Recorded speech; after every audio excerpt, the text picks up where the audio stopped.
46 शनाया की एंट्री। अब तक विराज उन दोनों को घूर कर देखता है, फिर अपने कमरे में चले जाता है। वही वो दोनों अभी भी हंस रही थी, जिसे देख शिव ने उसे घूरते हुए कहा, क्या बात है, इतना क्यों हंस रही हो तुम दोनों। दोनों ने ही नामे अपनी गर्दन हिला दी और बात करते हुए बाहर निकल गई।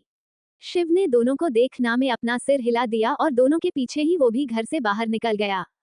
वो सभी कार में बैठ मॉल के लिए निकल जाते हैं, क्योंकि राजवीर, अनवी और आर्यन तीनों ही उन्हें वहीं मिलने वाले थे। आन्या रूम में मिरर के सामने खड़े विराज को कोस रही थी। विराज रूम में आया और उसे पीछे से ही गले लगाकर बोला, क्या हुआ बीवी, ऐसे रूम में क्यों आ गई, और वो दोनों क्या बोल रही थी तुम्हें। आन्या पीछे मुड़ी और विराज को घूरते हुए उसके सीने पर हाथ उसे धक्का दे दिया। अब आगे विराज उसका धक्का देने से 2 कदम पीछे हट गया और आन्या को देख बोला, क्या हुआ बीवी, अब किस बात से गुस्सा हो। आन्या ने विराज को घूरते हुए अपना उंगली अपनी गर्दन पर बाइट मार्क पर रख विराज को देखने का इशारा किया तो विराज ने उसे देखा और हैरानी से बोला, अच्छा तो ये बात है, पर बीवी यह कोई गुस्सा होने वाली बात तो नहीं है। आन्या गुस्से से अपनी आंखें बंद कर खोला और विराज को घूरते हुए बोली, विराज मेरा दिमाग खराब मत करो, मुझे पहले ही गुस्सा आ रहा है। तुमने मुझे पहले क्यों नहीं बताया कि मेरी गर्दन पर बाइट का मार्क दिख रहा है।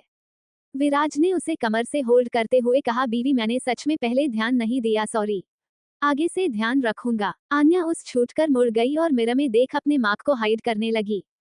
विराज ने उसे पीछे से ही अपनी बाहों में भरकर बोला, गुस्सा हो बीवी। आन्या ने कुछ नहीं कहा तो विराज उसकी गर्दन पर किस करते हुए बोला, नाराज हो क्या बीवी, बोलो ना। आन्या मुड़ी और मुंह बनाते हुए बोली, मुझे भूख लगी है। विराज उसकी इस अदा पर मुस्करा देता है और उसके माथे पर किसकर बोला, चलो पहले कुछ खा लो, फिर मॉल भी जाना है। दोनों ही नीचे आए और ब्रेकफास्ट करने लगे। वैसे तो ब्रेकफास्ट का टाइम नहीं था, पर फिर भी आन्या जल्दी जल्दी खा रही थी, जिसे देख विराज मुस्कराते हुए कहा, बीवी इतनी भी क्या जल्दी है, आराम से खाओ, खाना भागा थोड़ी ना जा रहा है। आन्या ने खाते हुए कहा, तुम्हें क्या पता मुझे कितनी भूख लगी है। ये बोल आन्या फिर से खाने लगी। विराज उसे देख मुस्करा देता है और अपना खाना खाने लगता है। ब्रेकफास्ट कर दोनों थोड़े ही समय में मॉल के लिए निकल जाते हैं। मॉल में राजवीर और अनवी एक कार में थे, वही आर्यन दूसरी कार से आया था। उसी के सामने शिव की कार भी रुकी, उसमें से शिव, गौरी और शानवी बाहर निकले। सभी कार से बाहर आते हैं। राजवीर ने शिव को देखते हुए कहा, विराज कहाँ है, दिख नहीं रहा है। शिव ने राजवीर से कहा, कुछ देर में आ जाएगा। वही अनवी, गौरी और शानवी तो बातों में लग गई थी और आर्यन वो तो सिर्फ शानवी को देख रहा था। तभी एक और कार वहां रुकी, उसमें से विराज और आन्या बाहर आते हैं। विराज तो राजवीर और शिव के पास चला गया। आन्या तो गर्ल्स के ग्रुप में चली जाती है। आन्या के जाते ही शानवी ने कहा, क्या बात है भाभी, इतना टाइम कैसे लग गया आने में, हम तो कब का पहुंच गए थे। आन्या समझ रही थी कि वो अभी भी उसे छेड़ रही, उसने कोई जवाब नहीं दिया और अपनी नजरें झुका ली। उसे ऐसे देख सभी हंसने लगे। थोड़े ही समय में सभी मॉल के अंदर एक शॉप पर थे। सभी अनवी के लिए लहंगा देख रहे थे, जो उसे अपनी शादी में पहना था, पर अनवी को कोई भी लहंगा पसंद नहीं आ रहा था। राजवीर उसके पास आ बोला, क्या हुआ जान, कुछ पसंद नहीं आया। अनवी ने ना में सिर हिला दिया। राजवीर ने उसका चेहरा अपने हाथों में भर कर बोला, कोई ना, तुम बाकी के फंक्शन के लिए देख लो, वेडिंग लहंगा हम बाद में देख लेंगे। अनवी ने हाँ में अपना सिर हिला दिया और बाकी के फंक्शन के लिए अपने कपड़े देखने लगी। कुछ ही देर में सभी ने शॉपिंग की और मॉल में ही बने रेस्टोरेंट में चले गए। सभी ने लंच बाहर करने का ही सोचा था और वैसे भी लंच टाइम हो गया था। राजवीर और अनवी एक साथ बैठे थे और उसी के बगल में आन्या और विराज बैठे थे। सामने की चेयर पर शिव और गौरी बैठे थे और उसी के बगल में शानवी और आर्यन। सभी ने खाना ऑर्डर किया और अपने ऑर्डर का वेट करने लगे। राजवीर और अनवी तो बातों में लगे थे। वही विराज बार बार आन्या को परेशान कर रहा था, क्योंकि आन्या मान नहीं रही थी। शिव और गौरी तो अपने में लगे थे। आर्यन तो शानवी से बातें कर रहा था, पर शानवी तो उसकी बातों से परेशान हो चुकी थी। कुछ ही देर में सभी का ऑर्डर आ जाता है। शिव और गौरी तो दोनों एक दूसरे को खिला रहे थे। विराज ने आन्या को खिलाने के लिए चम्मच आगे किया तो आन्या ने मुंह बनाते हुए मुंह मोड़ अपना खाना खाने लगती है।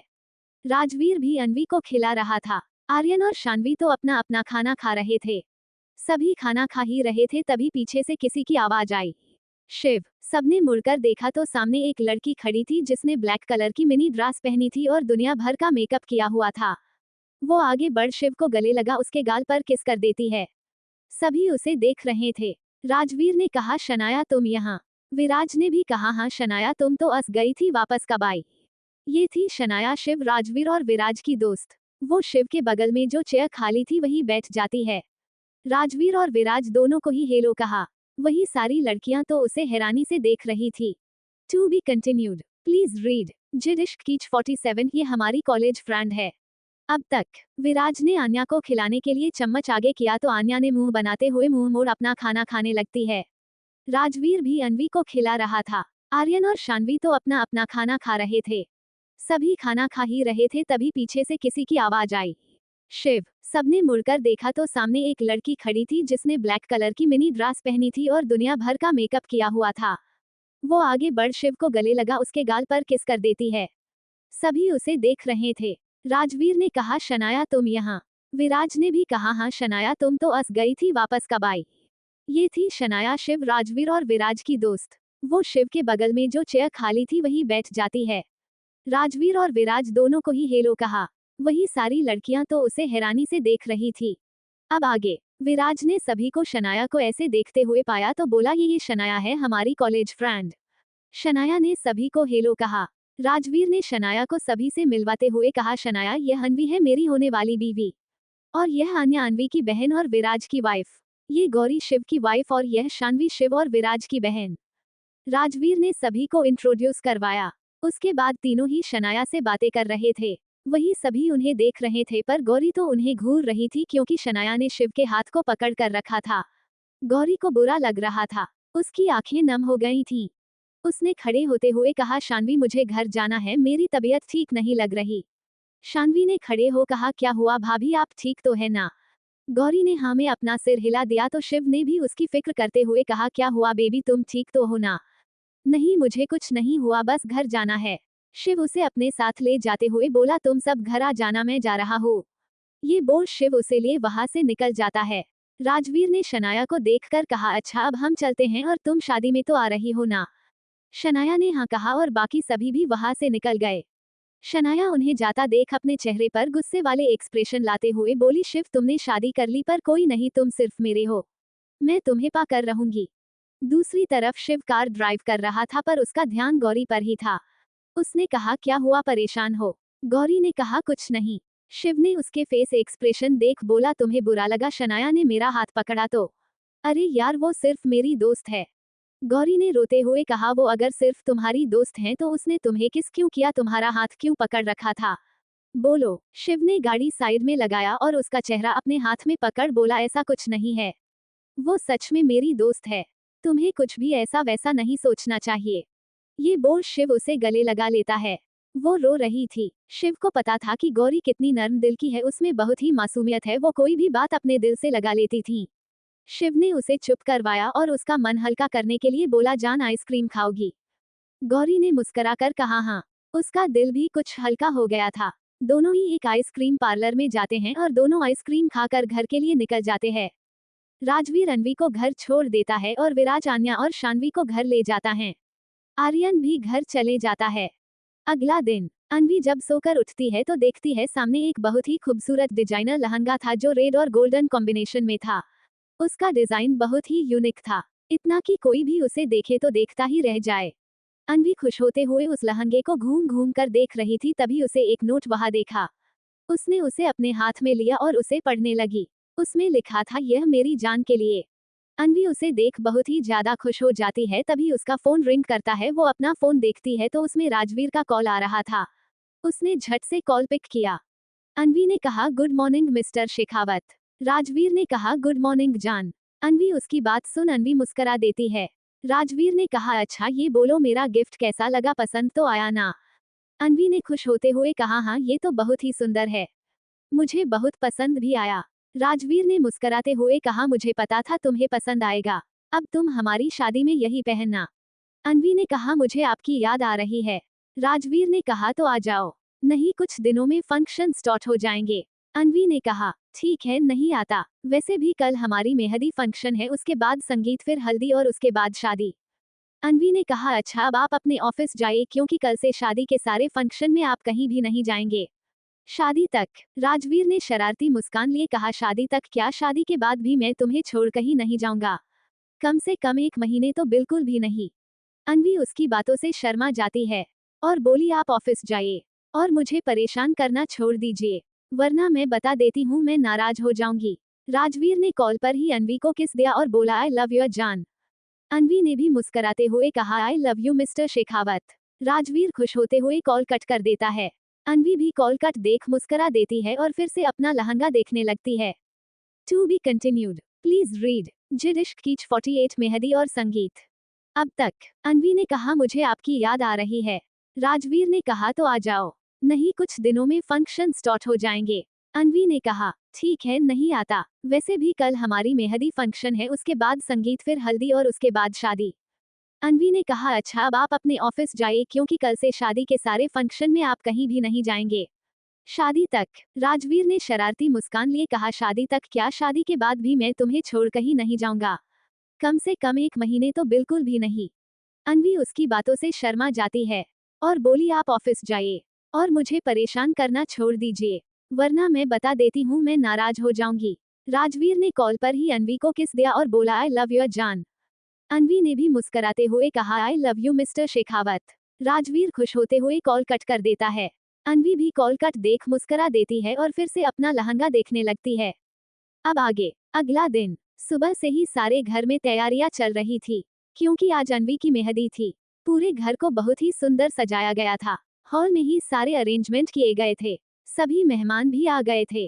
विराज की भी पूरी फैमिली आ गई थी। राजवीर और आर्यन भी आ गए थे। वही रूम में अनवी तैयार हो रही थी और आन्या उसकी हेल्प कर रही थी। गौरी और शानवी भी वही उसकी हेल्प कर रहे थे। अनवी ने आज डार्क ग्रीन कलर का लहंगा पहना था। बहुत ही लाइट मेकअप, कानों में इयरिंग, आंखों में काजल और होठों पर रेड लिपस्टिक, बालों का जुड़ा बनाया हुआ था। अनवी बहुत ही सुंदर लग रही थी और उसके चेहरे की वो मुस्कुराहट उसे और ज्यादा खूबसूरत बना रही थी। वही गौरी ने लाइट ग्रीन कलर की साड़ी पहनी थी, वो भी बहुत ही सुंदर लग रही थी, लाइट मेकअप किया था। शानवी ने लाइट ग्रीन कलर का पटियाला सूट पहना था और बालों को खुला छोड़ रखा था, वो भी काफी सुंदर लग रही थी। वही आन्या ने डार्क ग्रीन कलर की साड़ी पहनी थी। उस साड़ी में आन्या बहुत ही सुंदर लग रही थी। उसने अपने बालों का एक जुड़ा बनाया हुआ था, कानों में झुमके, होठों पर पिंक लिपस्टिक, आंखों में काजल। आन्या बहुत ही प्यारी लग रही थी। थोड़े ही समय में तीनों ही अनवी को लिए हॉल में आते हैं। राजवीर, विराज और शिव वही बैठे बातें कर रहे थे और आर्यन उन्हीं के पास बैठे खा रहा था। जब चारों ही उन्हें आते देखते हैं तो देखते ही रह जाते हैं। राजवीर ने अनवी से मैचिंग डार्क ग्रीन कुर्ता पजामा पहना था। विराज ने भी डार्क ग्रीन कलर का कुर्ता पजामा पहना था। शिव और आर्यन ने लाइट ग्रीन कुर्ता पहना था। चारों ही मुस्कुराते हुए उन्हें देख रहे थे। आन्या ने अनवी को मेहंदी वाली के पास बैठा दिया और बोली मेरी दी को सबसे सुंदर मेहंदी लगाना। वो मेहंदी आर्टिस्ट मुस्कुरा देती है और अनवी की मेहंदी स्टार्ट कर देती है। आन्या दूसरी तरफ के सोफे पर बैठकर मेहंदी लगवा रही थी। गौरी और शानवी भी मेहंदी लगवा रही थी। करीब 2 घंटे बाद सभी की मेहंदी लग चुकी थी, सभी डांस कर रहे थे। आन्या, शानवी, आर्यन तीनों ही डांस कर रहे थे। शिव गौरी के पास बैठ उसे खाना खिला रहा था क्योंकि उसने काफी टाइम से कुछ नहीं खाया था। विराज तो एकटक आन्या को देख रहा था। तभी आन्या उसके पास आई और उसे अपने साथ डांस करने के लिए ले गई। विराज पहले तो मना करता है, फिर वो भी सभी के साथ डांस करने लगता है। राजवीर अनवी के पास चला जाता है और उसके बगल में बैठ अनवी का हाथ पकड़कर अनवी की मेहंदी देखने लगता है। अनवी उसके इस तरह देखने से मुस्कुराते हुए उसे देख रही थी। राजवीर ने मुस्कुराते हुए कहा बहुत ही सुंदर मेहंदी है, देखना रंग भी उतना ही गहरा आएगा इस मेहंदी का। अनवी उसकी इस बात पर मुस्कुरा देती है। अनवी ने कहा पहले आप इसमें अपना नाम ढूंढ कर दिखाइए। राजवीर ने मुस्कुराते हुए कहा अगर नहीं ढूंढ पाया तो अनवी ने कहा तब आपको मुझे एक गिफ्ट देना पड़ेगा। राजवीर ने कहा अच्छा तब ठीक है, और यह बोल वो एक जगह अपनी उंगली से इशारा करते हुए बोला ये रहा मेरा नाम। मेहंदी में लिखा था राजवीर की अनवी। ये नाम देख राजवीर की मुस्कुराहट और बढ़ गई थी। शनाया भी वहां आई हुई थी और पूरे टाइम शिव से ही चिपकने की कोशिश कर रही थी, जिस वजह से आज भी गौरी का मूड ऑफ हो गया था। ऐसे ही मेहंदी का फंक्शन खत्म हुआ। अगला दिन। आज संगीत था। पर्पल कलर की ड्रेस पहनी थी। सभी बहुत खुश थे। अनवी और राजवीर के चेहरे की मुस्कुराहट तो जाने का नाम ही नहीं ले रही थी। सभी बहुत ही एंजॉय कर रहे थे। शानवी और आर्यन तो जैसे डांस के नाम पर कंपटीशन कर रहे थे, दोनों ही बहुत ही जोश ने डांस कर रहे थे। विराज और आन्या भी डांस कर रहे थे। राजवीर और अनवी भी यह सब बहुत ही एंजॉय कर रहे थे और बहुत ही क्यूट सा कपल डांस कर रहे थे। शिव गौरी के साथ ही बैठा था, तभी शनाया उसके पास आकर उसे डांस के लिए ले गई। शिव और शनाया को डांस करता देख गौरी को बहुत ही बुरा फील हो रहा था। शनाया बहुत ही क्लोज हो शिव के साथ डांस कर रही थी, जिसे देख गौरी को बुरा लग रहा था, इसलिए वो उठ एक रूम की तरफ बढ़ गई। रेखा जी ने उसे देखकर कहा, क्या हुआ बेटा, तुम अभी कहाँ जा रही हो? गौरी ने अपने आंखों में आ रहे आंसुओं को कंट्रोल कर बोली, वो माँ मेरी तबीयत ठीक नहीं लग रही है, क्या मैं थोड़ी देर रेस्ट कर लूँ? रेखा जी को भी लगा शायद इस हालत में उसे इतने समय बैठने से प्रॉब्लम हो रही है, इसलिए उन्होंने उसे जाने को कहा। गौरी तुरंत एक रूम में चली गई और डोर बंद कर जोर से लग रोने लगी। हालांकि वो जानती थी कि शिव ऐसा नहीं है, पर फिर भी उसे बुरा लग रहा था। और कुछ तो उसकी प्रेगनेंसी की वजह से हो रही मूड स्विंग की वजह से भी वो इमोशनली बहुत ही वीक हो गई थी। To be continued. Please read Zid Ishq कीच 49 हल्दी रोमांस। अब तक शिव और शनाया को डांस करता देख गौरी को बहुत ही बुरा फील हो रहा था। शनाया बहुत ही क्लोज हो शिव के साथ डांस कर रही थी, जिसे देख गौरी को बुरा लग रहा था, इसलिए वो उठ एक रूम की तरफ बढ़ गई। रेखा जी ने उसे देखकर कहा, क्या हुआ बेटा, तुम अभी कहाँ जा रही हो? गौरी ने अपने आंखों में आ रहे आंसुओं को कंट्रोल कर बोली, वो माँ मेरी तबीयत ठीक नहीं लग रही है, क्या मैं थोड़ी देर रेस्ट कर लूँ? रेखा जी को भी लगा शायद इस हालत में उसे इतने समय बैठने से प्रॉब्लम हो रही है, इसलिए उन्होंने उसे जाने को कहा। गौरी तुरंत एक रूम में चली गई और डोर बंद कर जोर से लग रोने लगी। हालांकि वो जानती थी कि शिव ऐसा नहीं है, पर फिर भी उसे बुरा लग रहा था। और कुछ तो उसकी प्रेगनेंसी की वजह से हो रही मूड स्विंग की वजह से भी वो इमोशनली बहुत ही वीक हो गई थी। अब आगे। गौरी ऐसे ही कमरे में बैठे रो रही थी, तभी किसी ने डोर नॉक किया।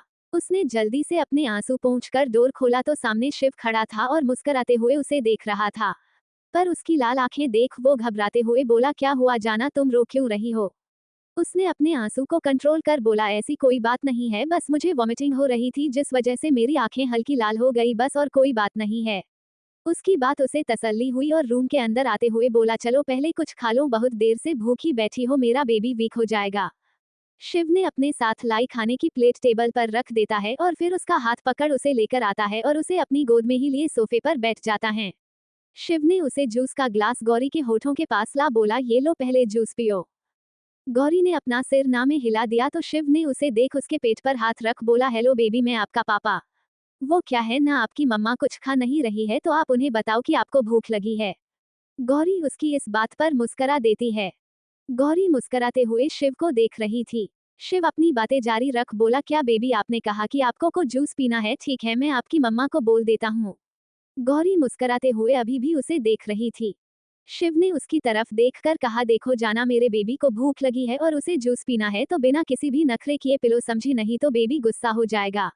गौरी शिव के गाल पर किसकर बोली, आप दुनिया के सबसे बेस्ट हस्बैंड हो। शिव ने मुस्कुराकर उसके होठों पर हल्की किस करके कहा, और तुम दुनिया की बेस्ट वाइफ, और अब हम दुनिया के बेस्ट पेरेंट्स भी बनेंगे। जब हमारा बेबी आएगा हम उसे बहुत प्यार देंगे। गौरी ने मुस्कुराकर हाँ में अपना सिर हिला दिया। शिव ने उसे अपने हाथों से जूस पिलाया और फिर उसे खाना खिलाने लगा। गौरी भी ऐसे ही उसकी गोद में बैठे खा रही थी और दोनों आपस में ही बातें करते हुए मुस्कुरा रहे थे। वही डोर पर खड़ी शनाया उन दोनों को देख गुस्से से भर गई थी। उसने अपनी मुठिया कस ली थी। उसने अपनी गुस्से से लाल आंखें से उन दोनों को देखते हुए कहा, मैं तुम्हारी जिंदगी से तुम्हारी इस सो कॉल्ड वाइफ को निकाल कर रहूंगी शिव, क्योंकि तुम बस मेरे हो। अगला दिन आज अनवी और राजवीर की हल्दी थी। दोनों ही बाहर गार्डन में बैठे थे। उनके बीच एक पर्दा था। सभी उन दोनों को हल्दी लगा रहे थे। दोनों ही बहुत खुश थे। अनवी ने येलो कलर का लहंगा पहना था और राजवीर ने सिर्फ व्हाइट कलर की धोती पहनी थी।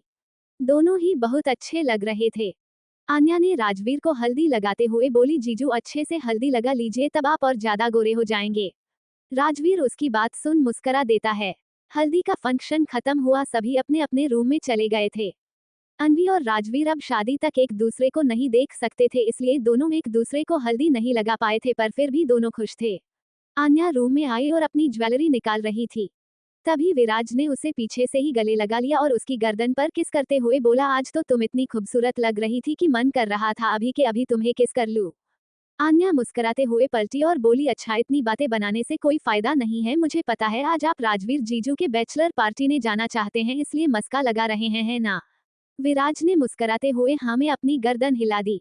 तो आन्या ने कहा, पर आप बैचलर नहीं है इसलिए आप नहीं जाएंगे, ठीक है? आन्या पलट कर कबोर्ड के पास जा अपने कपड़े निकालने लगी तो विराज ने उसकी गर्दन पर अपने हाथ रख दिए। आन्या सिहर उठी क्योंकि विराज के हाथों में हल्दी थी जो आन्या को बहुत ही ठंडी लग रही थी। आन्या ने अपने बढ़ती धड़कनों को कंट्रोल करते हुए कहा, ये क्या कर रहे हो? विराज ने अपना हाथ नीचे ले जाते हुए अपना हाथ आन्या की पेट पर रख उसे अपने करीब खींच लिया और उसके कानों में कहा, हमारी हल्दी नहीं हुई थी इसलिए आज अपना रंग तुम पर चढ़ा रहा हूँ। आन्या की तो सांसें रुक सी गई थी। विराज अपने हाथ कभी उसके कंधे तो कभी उसके चेहरे पर घुमा रहा था। उसने अपने साथ लाई कटोरे की पूरी हल्दी आन्या को लगा दी। विराज ने आन्या को अपनी ओर पलटा और अपना कुर्ता निकाल वही फेंक दिया और आन्या को गले लगा लिया। आन्या को लगी पूरी हल्दी अब विराज को लगाने लगी थी। विराज अपने गाल उसके गालों से रब कर रहा था। दोनों अब पूरी तरह से हल्दी में लिपटे थे। वही विराज अब आन्या को किस करने लगा था और ऐसे ही लिए उसे वॉशरूम की ओर बढ़ गया। To be continued. Please read Zid Ishq Ki. Please मेरी नई स्टोरी मेरे बेदल सनम पढ़िए। मैंने आज ही फर्स्ट चैप्टर अपलोड किया है और इस स्टोरी की तरह उसे भी प्यार दीजिए। 50 शादी। अब तक तो आन्या ने कहा, पर आप बैचलर नहीं है इसलिए आप नहीं जाएंगे, ठीक है?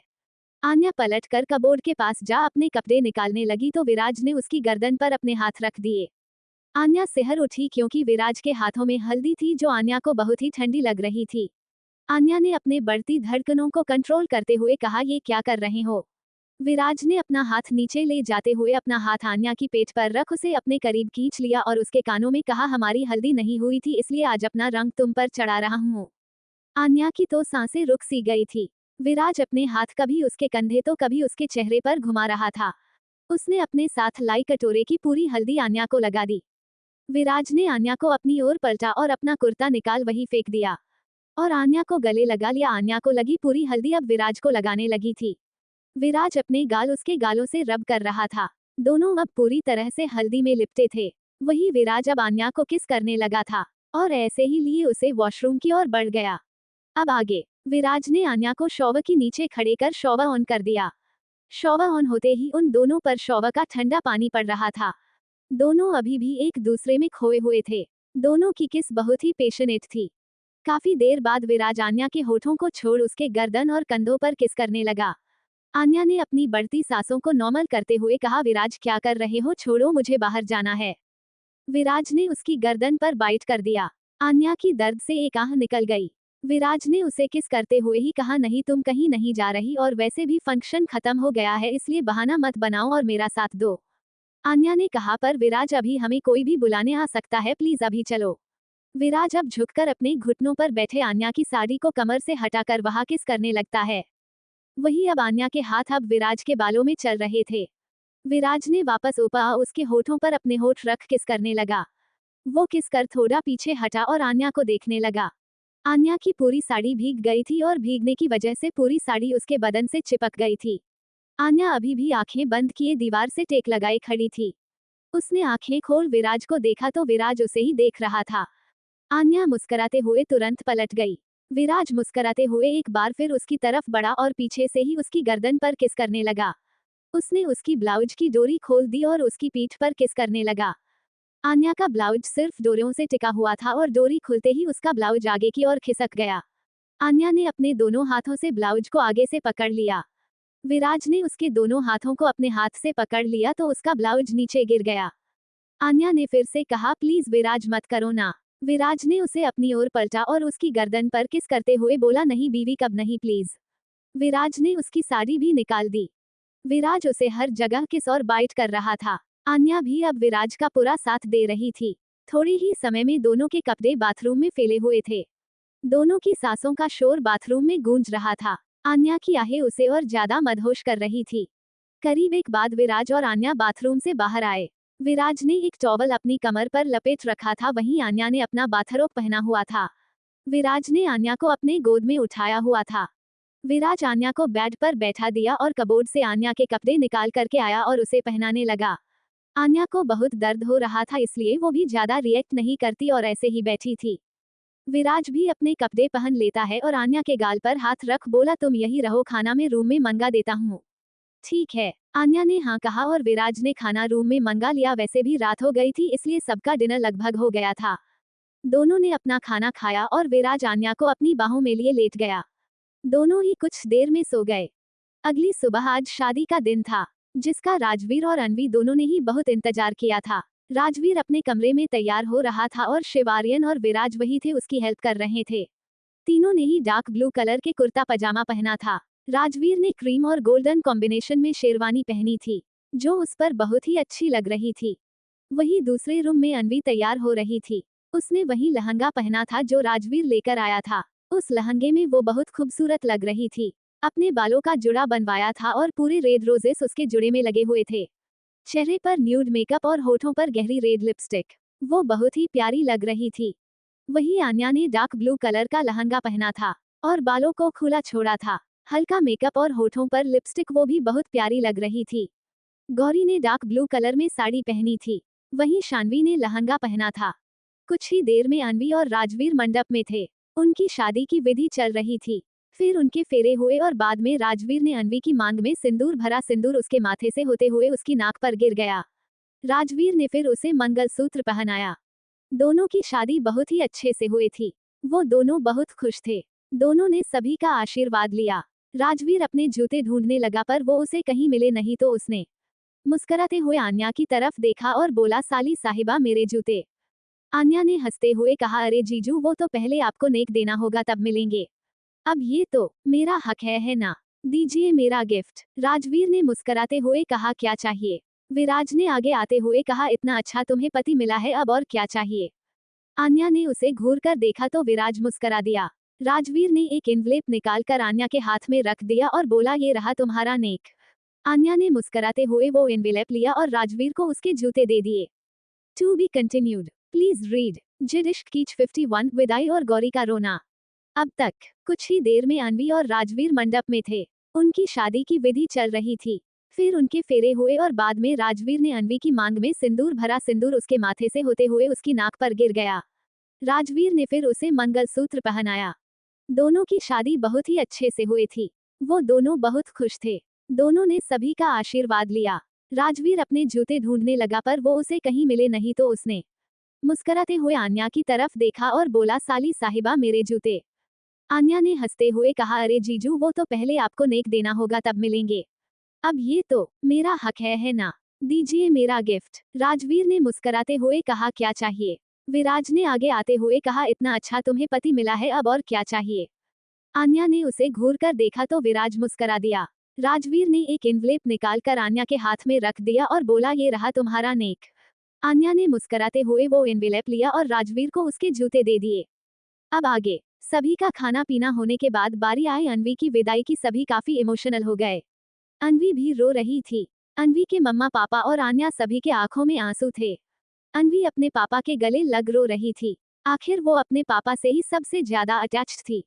उसके पापा ने उसे गले लगाकर कहा, बच्चा रो क्यों रहे हो? शादी के बाद विदाई होती है, इसमें क्या रोना, और कौन सा घर दूर है आ जाना। अनवी अभी भी रो रही थी। आर्यन ने आगे आकर कहा, भाभी इतना क्या रो रही हो आप? अरे मैं और आप रोज यहाँ आ जाएंगे खाना खाने, क्योंकि आपकी मम्मा खाना बहुत ही टेस्टी बनाती है। उसने यह बात थोड़ी मजाकिया अंदाज में कहा था। शान्वी ने आगे आकर कहा, तुम्हें तो बस खाने से मतलब है, एक खा खाकर भैंस बन जाओगे। उसकी बात सुन सभी हंसने लगे। अनवी के चेहरे पर मुस्कुराहट आ गई थी। आर्यन ने शान्वी को घूरते हुए कहा, तू कुछ ज्यादा नहीं बोलती छिपकली। शान्वी उसे देख मुंह बनाकर रेखा जी के पास जा खड़ी हो गई। रेखा जी ने हंसते हुए कहा, अब बस तुम दोनों बचे हो, अब तो तुम दोनों की भी शादी कर देनी चाहिए। आर्यन तो उनकी यह बात सुन शर्मा गया। वही शान्वी ने नाराज होते हुए कहा, माँ मुझे शादी नहीं करनी। रेखा जी ने उसके सिर पर मारते हुए कहा, सबकी शादी हो गई है। अनवी तुम्हारी उम्र की है, उसकी भी शादी हो गई है, और आन्या तो तुमसे भी छोटी है, उसकी भी शादी हो गई, एक तुम हो। सभी हंसने लगे। फिर दिनेश जी ने अनवी को कार में बैठा दिया। राजवीर भी कार में बैठ चुका था। आर्यन आगे पैसेंजर सीट पर बैठ गया। कार स्टार्ट हो गई। राजवीर अनवी को लेकर जा चुका था। उसके के तो कोई मेहमान नहीं थे, और जो मेहमान भी थे वो अनवी की फैमिली के थे। बाकी मेहमान भी अब चले गए थे। अब सिर्फ विराज की फैमिली और आन्या की फैमिली ही थी। उन्होंने भी विदा लिया और अपनी अपनी कार में बैठ गए। विराज के पापा, बड़े पापा, माँ, बड़ी माँ और दादी एक कार में निकल गए थे। विराज आन्या को लेकर निकल गया। शिव की कार में शिव ड्राइविंग सीट पर बैठा, शान्वी बैक सीट पर बैठ गई। गौरी आगे बैठने को हुई, तभी जल्दी से आगे शनाया शिव के बगल में बैठ गई। गौरी उसे देख रही थी तो शनाया ने झूठी मुस्कान सजाए हुए कहा, वो मेरी गाड़ी खराब हो गई है तो शिव मुझे भी अपने साथ घर के चलो। शिव ने मुस्कुराते हुए हाँ में सिर हिला दिया। गौरी फिर उदास मन से पीछे शान्वी के साथ बैठ गई। शिव ने गाड़ी स्टार्ट कर दी। कुछ ही देर में सभी की कार सिंघानिया मेंशन के बाहर रुकी। सब अंदर चले गए और अपने रूम में चले गए। शिव गौरी के साथ जाने को हुआ, तभी उसे शनाया ने रुका लिया और गौरी को देखकर कहा, तुम जाओ ना, शिव अभी आ जाएगा। गौरी ने शिव को देखा तो उसने कहा, जाना तुम जाओ, मैं अभी आता हूँ। गौरी वहां से रूम में चली गई। शनाया शिव के पास आ बोली, क्या तुम मुझे मेरा रूम दिखा दो। शिव ने हाँ में सिर हिला दिया और उसे लिए गेस्ट रूम की ओर बढ़ गया। शिव ने शनाया को गेस्ट रूम के बाहर छोड़ा और जाने को हुआ तो शनाया ने उसका हाथ पकड़कर कहा, अरे इतनी भी क्या जल्दी है, कुछ देर बात कर लो। वो शिव का हाथ पकड़ उसे रूम में ले आए और बेड के पास दोनों खड़े थे। शिव ने अपना हाथ छुड़ाते हुए कहा, नहीं शनाया, मुझे अभी रेस्ट करना है, हम सुबह बात करते हैं। उसी समय गौरी बाहर दरवाजे पर खड़ी दिखी तो अचानक ही शनाया ने शिव का हाथ पकड़ उसे अपने साथ बेड पर खींच लिया।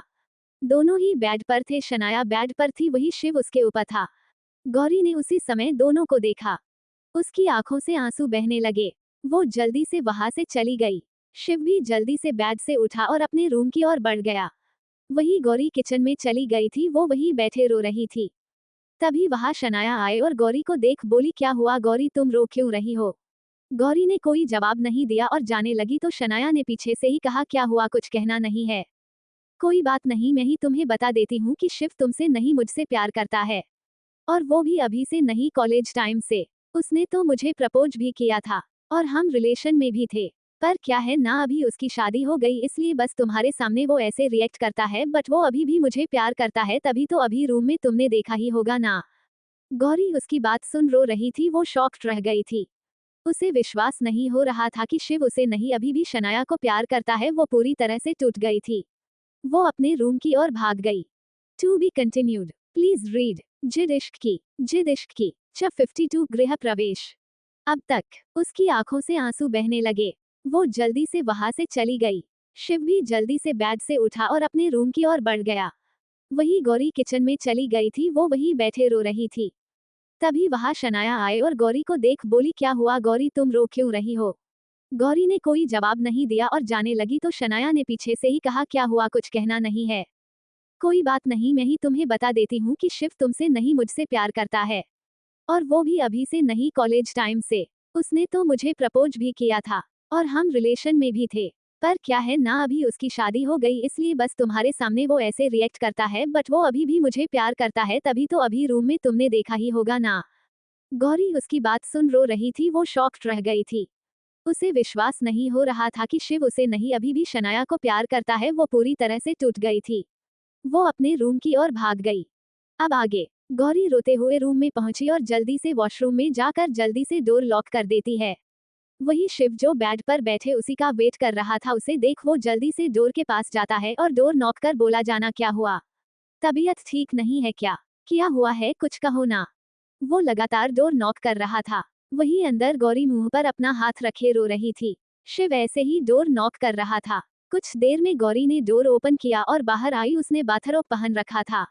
उसे देख शिव उसे कसकर गले लगा लिया। शिव ने बेचैन होते हुए कहा, क्या हुआ जाना, तुम अंदर क्या कर रही थी और डोर क्यों नहीं ओपन कर रही थी, और ऐसे अचानक अंदर क्यों चली गई, कुछ बोलो भी, क्या हुआ है। गौरी उसके सीने पर हाथ रख उसे खुद से दूर करती है और धीरे से बोली, कुछ नहीं हुआ है, बस थकावट हो रही है, प्लीज मुझे रेस्ट करने दो। ये बोल गौरी उसे खुद से दूर कर देती है और बेड पर जाकर लेट गई। शिव को उसका ये बिहेवियर देख शिव को कुछ गड़बड़ लगती है, फिर भी वो ज्यादा ना सोचते हुए उसके पास आ बेड पर गौरी को खुद से चिपका कर लेट जाता है। गौरी की पीठ शिव के सामने थी। शिव के हाथ गौरी के कमर पर थे। गौरी ने उसके हाथ को अपनी कमर से हटा बिना उसकी तरफ देखे बोली, प्लीज शिव। ये बोल गौरी शिव से थोड़ा दूर हो अपनी आंखें बंद कर लेती है। उसकी आंखों से आंसू की एक बूंद तकिए पर गिर जाती है। शिव उसका ये बिहेवियर समझ नहीं पा रहा था, इसलिए वो रूम से बाहर निकल जाता है। गौरी उसके जाते ही फिर से रोने लगती है। शिव रूम से निकल घर में बने बार में चले जाता है। विराज, जिसने शिव को बार की तरफ जाते देखा तो वो भी उसके पीछे चले जाता है। वहां जाकर विराज अंदर आ नजारा देख हैरान रह जाता है, क्योंकि शिव ड्रिंक कर रहा था, जबकि शिव कभी भी ड्रिंक नहीं करता था, चाहे कुछ भी क्यों ना हो जाए, पर आज वो ड्रिंक कर रहा था। विराज उसके पास जा बोला, यह क्या कर रहा है, तू तो ड्रिंक नहीं करता है ना। तो फिर शिव ने पहली बार ड्रिंक किया था, जिस वजह से उसे थोड़े में ही नशा हो चुका था। उसने विराज से कहा, कुछ नहीं यार, बस दिल में दर्द हो रहा है। क्यों, क्या हुआ है। विराज ने हैरान होते हुए कहा, जाना मुझसे बात नहीं कर रही, मुझे देख भी नहीं रही है, मुझे मेरी गलती तो बताए। पर वो कुछ नहीं बोल रही है। शिव ने उदास होते हुए कहा, बस इतनी सी बात पर तू ड्रिंक कर रहा है यार, वो प्रेग्नेंट है इसलिए उसके मूड स्विंग होते रहते हैं, इसलिए शायद वो ऐसे ही बिहेव कर रही होगी। तू तो सीरियस हो गया, चल अब, विराज ने उसे समझाते हुए कहा। विराज ने उसे खड़ा कर दिया तो शिव उसे गले लगा कर बोला, नहीं यार वो बात ना करे, ऐसा कभी नहीं होता, जरूर कोई बात है। फिर उसने भरे गले से कहा, अगर वो मुझसे दूर हुई ना तो मैं सच में मर जाऊंगा। विराज ने उसे खुद से दूर कर गुस्से से उसे घूरते हुए बोला, अब और कोई बकवास की ना तो सच कहता हूँ, अभी के अभी बड़ी माँ को बुलाऊंगा और कहूंगा तुझे 4-5 थप्पड़ मारे, क्योंकि तेरा दिमाग खराब हो गया है। और यह क्या मरने और छोड़कर जाने की बात कर रहा है, पागल हो गया है। वो कहीं नहीं जा रही है, समझा। ये बोल विराज शिव को संभालते हुए उसके रूम में लाता है। गौरी सो चुकी थी इसलिए विराज ज्यादा आवाज ना करते हुए उसे बेड पर लेटा रूम से बाहर निकल जाता है। शिव भी गौरी को कसकर पकड़ लेता है और कुछ देर में सो जाता है। विला, राजवीर और अनवी डोर पर खड़े थे और आर्यन उनकी वेलकम की तैयारी कर रहा था। हालांकि उसे कुछ पता नहीं था, फिर भी वो यूट्यूब पर देखकर सारी तैयारी कर रहा था। राजवीर और अनवी उसे देख मुस्करा रहे थे। फाइनली 15 मिनट तक राजवीर और अनवी को खड़े करने के बाद आर्यन ने सारी तैयारी कर लिया और उसने एक आरती की थाल ली और दोनों को तिलक लगाया और फिर उनकी आरती उतार अनवी को चावल का कलश गिराकर आलते की थाल में पैर रख घर में आने को कहता है। अनवी की बात सुन मुस्कराते हुए वैसे ही करती है। घर के अंदर अचानक उसकी आंखें नम हो जाती है। उसे वो दिन याद आता है जब राजवीर उसे शादी कर इस घर में लाया था। उस टाइम उसका गृह प्रवेश नहीं हुआ था।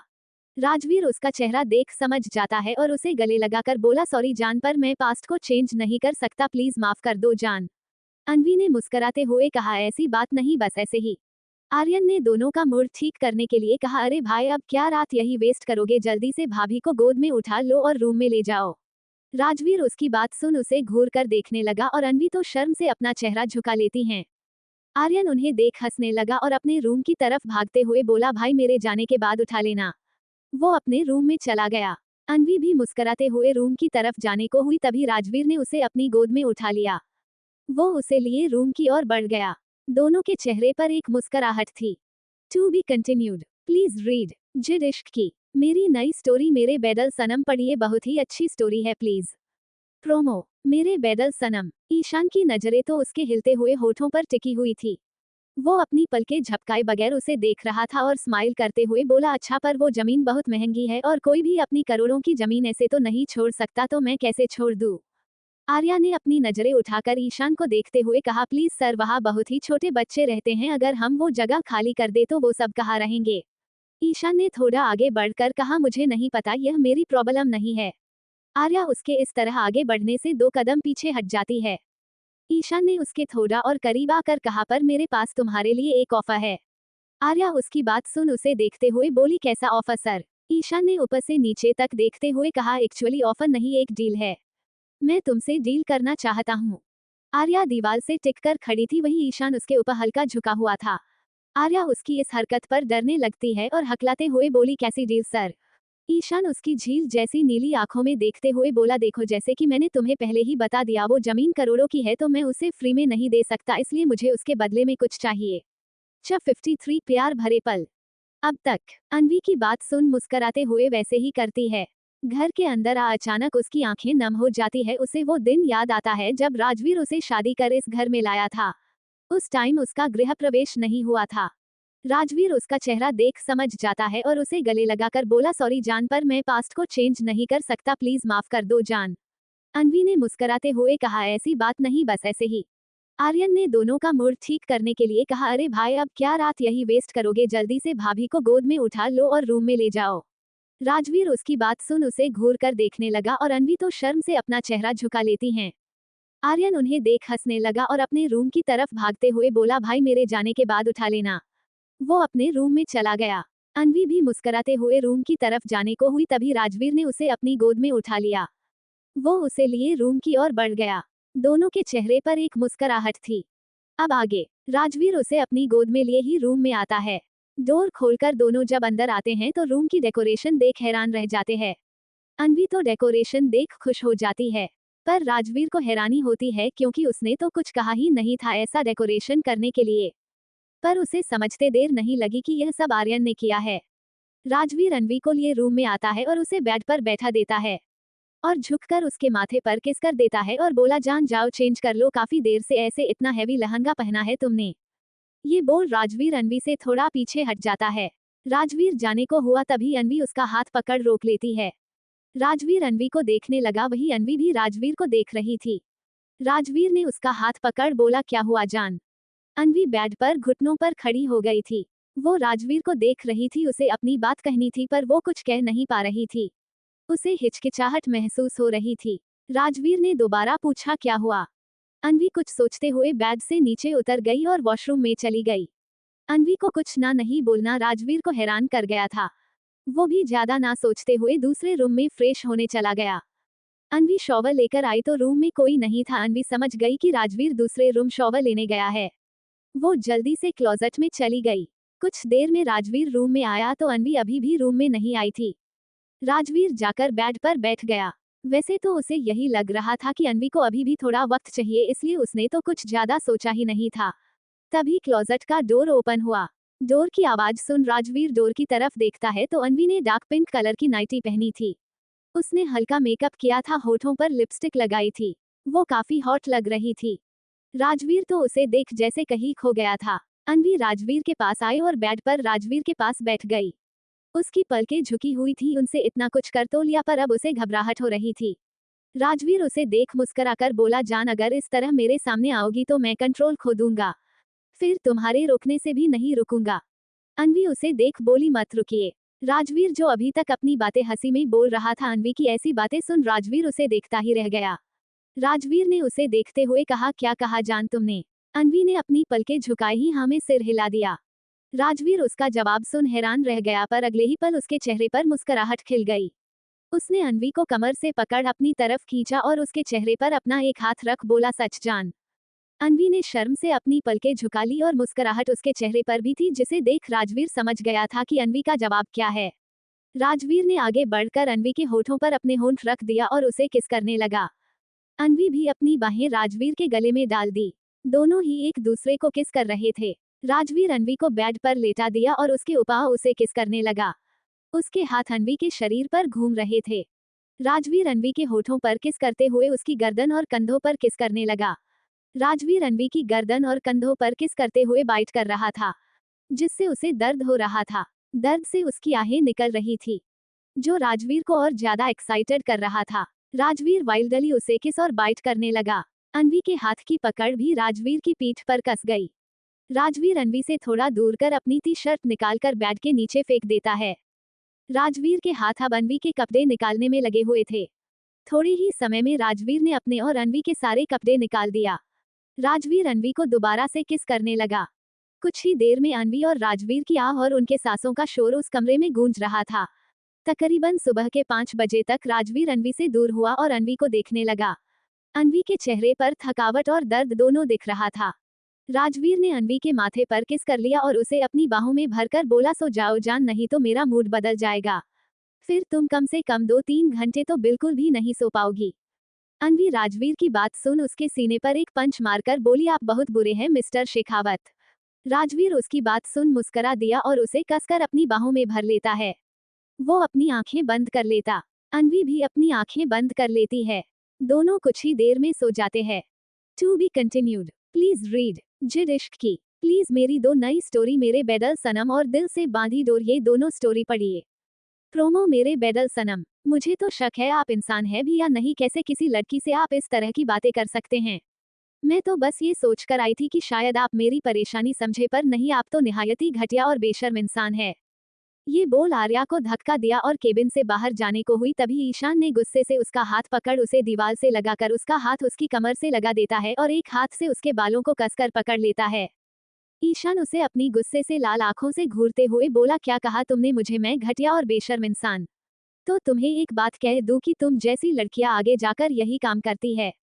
और इतना भी क्या एटीट्यूड दिखा रही हो, हाँ कुछ गलत तो नहीं कहा मैंने। और अब तो मैं तुम्हें मजबूर कर दूंगा तुम्हें मेरे सामने घुटने टेकने पर। ये बोल वो उसे एक झटके से छोड़ दिया। आर्या खुद को संभाल नहीं आई और झटके से जमीन पर गिर गई। वो उठी और जल्दी से केबिन से बाहर भाग गई। वहीं ईशान अभी भी केबिन के डोर की तरफ गुस्से से देख रहा था। Promo Dil Se Bandhi door. वो शख्स पार्क में अंदर गया और वो छोटी बच्ची जो एक पेड़ के नीचे एक बेंच पर बैठी थी उसके पास जा बैठ गया। वो छोटी बच्ची ने उसे देखा और फिर सामने देखने लगी। वो शख्स उस बच्ची को देख मुस्कुराया और बोला, बच्चा आप यहाँ अकेले क्या कर रहे हो? उस बच्ची ने उसे देखकर कहा, मैं तो यहाँ बैठी हूँ। आप यहाँ क्या कर रहे हो? वो उसकी मीठी आवाज सुन मुस्कुराया और बोला, आपका नाम क्या है? उस बच्ची ने कहा, लूही। उसकी इस तरह की बातें सुन उसकी मुस्कुराहट बढ़ती जा रही थी। उसने मुस्कुराते हुए कहा, आप इन बच्चों के साथ क्यों नहीं खेल रही हो? उसने उदास होते हुए कहा, वो बच्चे मेरे साथ नहीं खेल रहे हैं, मैं क्या तलूं?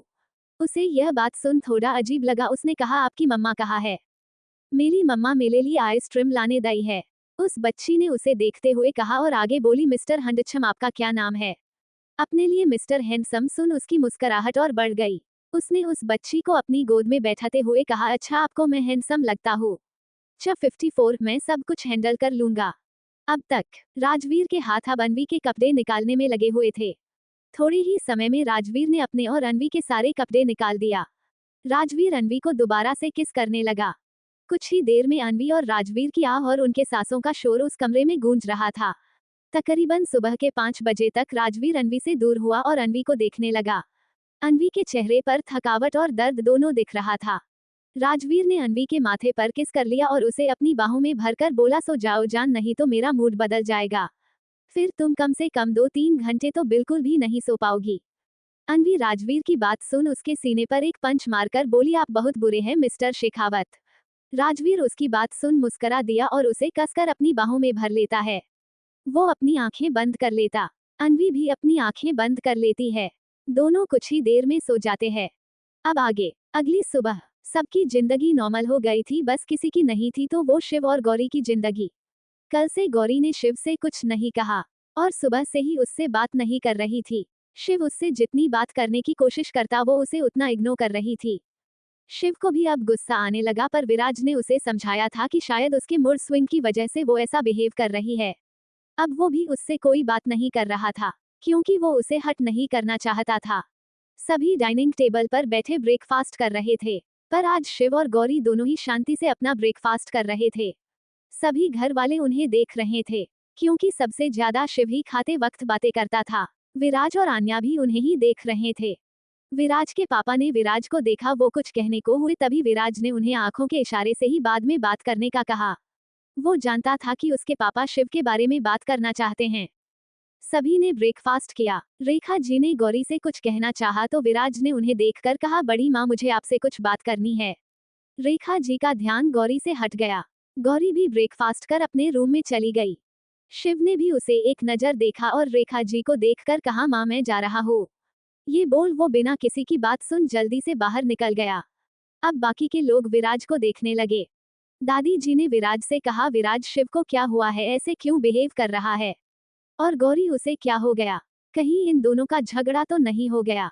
रेखा जी ने भी कहा, हाँ विराज सुबह से देख रही हूँ दोनों को अजनबी जैसे लग रहे हैं, ना एक दूसरे से बात कर रहे हैं।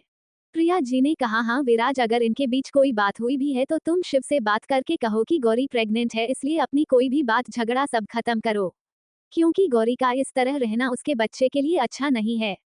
विराज के बड़े पापा ने कहा, हाँ विराज तुम शिव से बात करो और कहो कि अगर कोई बात है तो दोनों बैठकर क्लियर कर ले। ऐसे एक दूसरे से बात ना करने से कोई सॉल्यूशन नहीं मिलता। विराज सबकी बात सुन सबको देख बोला, आप सब शांत हो जाओ। और मुझे कैसे पता चलेगा कि क्या बात है, बस इतना पता है गौरी उससे बात नहीं कर रही और यही वजह है शिव के ऐसे बिहेवियर का। और मैंने कल उसे समझाया था पर अब मुझे भी नहीं समझ आ रहा कि हुआ क्या है, पर मैं बात करूंगा। ये बोल वो भी डाइनिंग टेबल से उठा और अपने रूम में चला गया। वो रूम में जाकर कुछ फाइल चेक करने लगा। वही आन्या भी उसके पीछे आई और बोली, विराज भाभी और भाई के बीच कोई झगड़ा हुआ है क्या? विराज उसे देख बोला, अब तुम भी एक ही बात पूछ रही हो? अरे मुझे नहीं पता, और हो सकता ये सब सिर्फ गौरी के मूड स्विंगर्स की वजह से हो रहा हो और शिव समझ नहीं पा रहा है कि उसे सब हैंडल कैसे करना है, बस इसलिए ही दोनों का झगड़ा हो रहा है। आन्या उसकी बात सुन कुछ सोचने लगी। तभी विराज ने उसके चेहरे को अपने हाथों में भरकर उसके माथे पर किसकर बोला, ज्यादा मत सोचो, जब तुम प्रेग्नेंट होगी ना तो मैं सब कुछ हैंडल कर लूंगा। ये बोल विराज मुस्करा दिया। आन्या उसे देख घूरते हुए बोली, मैं ऐसा कुछ भी नहीं सोच रही थी समझे। पर विराज तो अभी भी उसे देख मुस्करा रहा था। जिसे देख आन्या को अब चीड़ हो रही थी। वो जाने को हुई तभी विराज ने उसके हाथ को पकड़ उसे अपनी तरफ खींचा और वो एक झटके से उसके सीने से जा लगी। विराज ने आन्या की माथे से अपना माथा जोड़कर बोला, क्या हुआ, नाराज हो गई? आन्या ने बच्चों जैसे शिकायत करते हुए कहा, तुम बहुत बुरे हो, हर बार मुझे इसी तरह चिढ़ाते हो। मैं अब तुमसे बात नहीं करूंगी। उसकी इस तरह की बातें सुन विराज हंसकर उसे कसकर गले लगा लिया और बोला, अरे अब तुम्हें परेशान नहीं करूंगा तो किसे करूं? तुम बीवी हो मेरी तो थोड़ा मजाक तो चलेगा ना। आन्या उसके सीने से लगी हुई बोली, ठीक है, नाराज नहीं हो रही, ठीक है। और अब तुम शिव भाई से बात करो, क्योंकि मुझे भाभी को देख बुरा लग रहा है। विराज ने कहा, हाँ करता हूँ। विराज आन्या को कुछ देर ऐसे ही गले लगाकर खड़ा रहता है और फिर अलग हो उसके होठों पर किस कर उसे बाय बोल रूम से बाहर निकल जाता है। To be continued. Please read Zid Ishq Ki and please read my new story Mere Bedal Sanam and Dil Se Bandhi door. Promo. Mere Bedal सनम। ईशान घुटनों पर बैठ आर्या के चेहरे के करीब अपना चेहरा कर बोला, क्या हुआ जानम? क्या सोच रही हो? यही कि अब तुम क्या करोगी? मैं तुम्हारी प्रॉब्लम सॉल्व कर देता हूँ, क्योंकि मैं तुम्हारे जितना भी सेल्फिश नहीं हूँ, मुझे भी इन बच्चों को देख दुख हो रहा है। मैं तुम्हें अभी भी कह रहा हूँ, तुम मेरे सामने झुक जाओ और मैं ये जगह इन लोगों को दे दूंगा। मैंने जो तुमसे से कहा था तुम वो बात मान लो, सारी प्रॉब्लम ही खत्म हो जाएगी। मेरी बात मान लो और मेरे साथ चलो। आर्या उसकी बात सुन सोच रही थी। अब उसे भी लग रहा था कि वो सच में सेल्फिश हो रही है।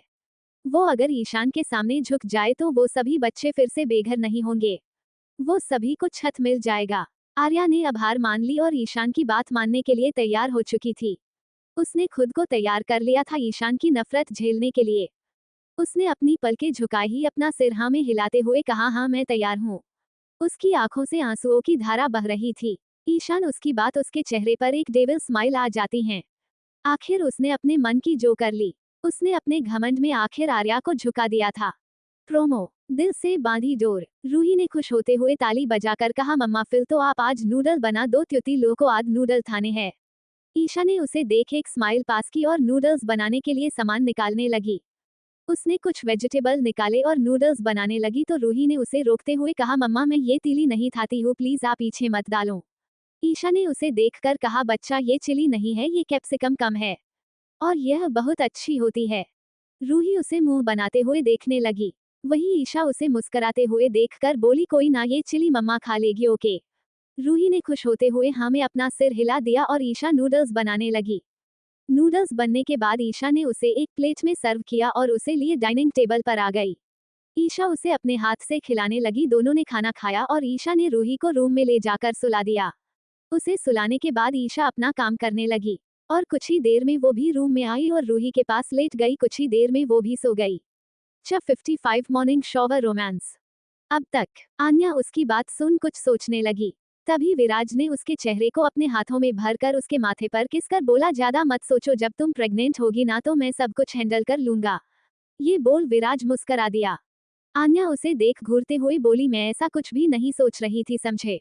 पर विराज तो अभी भी उसे देख मुस्करा रहा था, जिसे देख आन्या को अब चीड़ हो रही थी। वो जाने को हुई तभी विराज ने उसके हाथ को पकड़ उसे अपनी तरफ खींचा और वो एक झटके से उसके सीने से जा लगी। विराज ने आन्या की माथे से अपना माथा जोड़कर बोला, क्या हुआ, नाराज हो गई?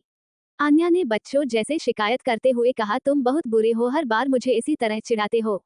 मैं अब तुमसे बात नहीं करूंगी। उसकी इस तरह की बातें सुन विराज हंसकर उसे कसकर गले लगा लिया और बोला, अरे अब तुम्हें परेशान नहीं करूंगा तो किसे करूं? तुम बीवी हो मेरी तो थोड़ा मजाक तो चलेगा ना।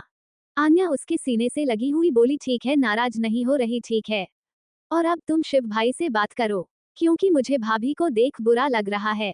विराज ने कहा, हाँ करता हूँ। विराज आन्या को कुछ देर ऐसे ही गले लगाकर खड़ा रहता है और फिर अलग हो उसके होठों पर किस कर उसे बाय बोल रूम से बाहर निकल जाता है। अब आगे। अविला सुबह के 10 बजे।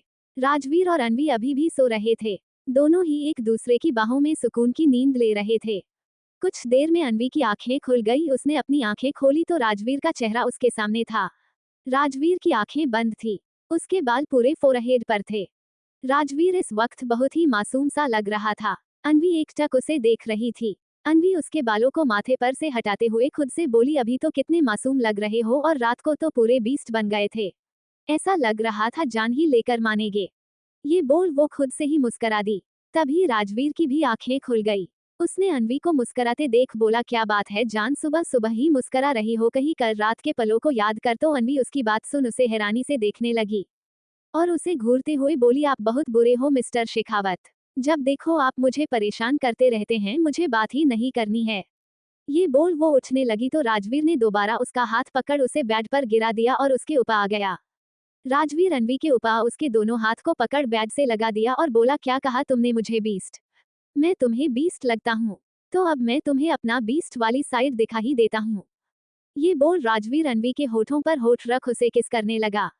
वो बहुत ही पैशनेट होकर उसे किस करने लगा। कुछ ही देर में अनवी की सांसें रुकने लगी तो राजवीर ने उसके होठों पर कसकर बाइट कर दिया। अनवी ने दर्द से अपनी आंखें कसकर बंद कर ली। राजवीर अनवी के चेहरे से दूर हो उसके चेहरे को देखने लगा। अनवी उसे गुस्से से घूर रही थी। राजवीर के चेहरे पर मुस्कुराहट थी। राजवीर ने अनवी के हाथों को छोड़ दिया।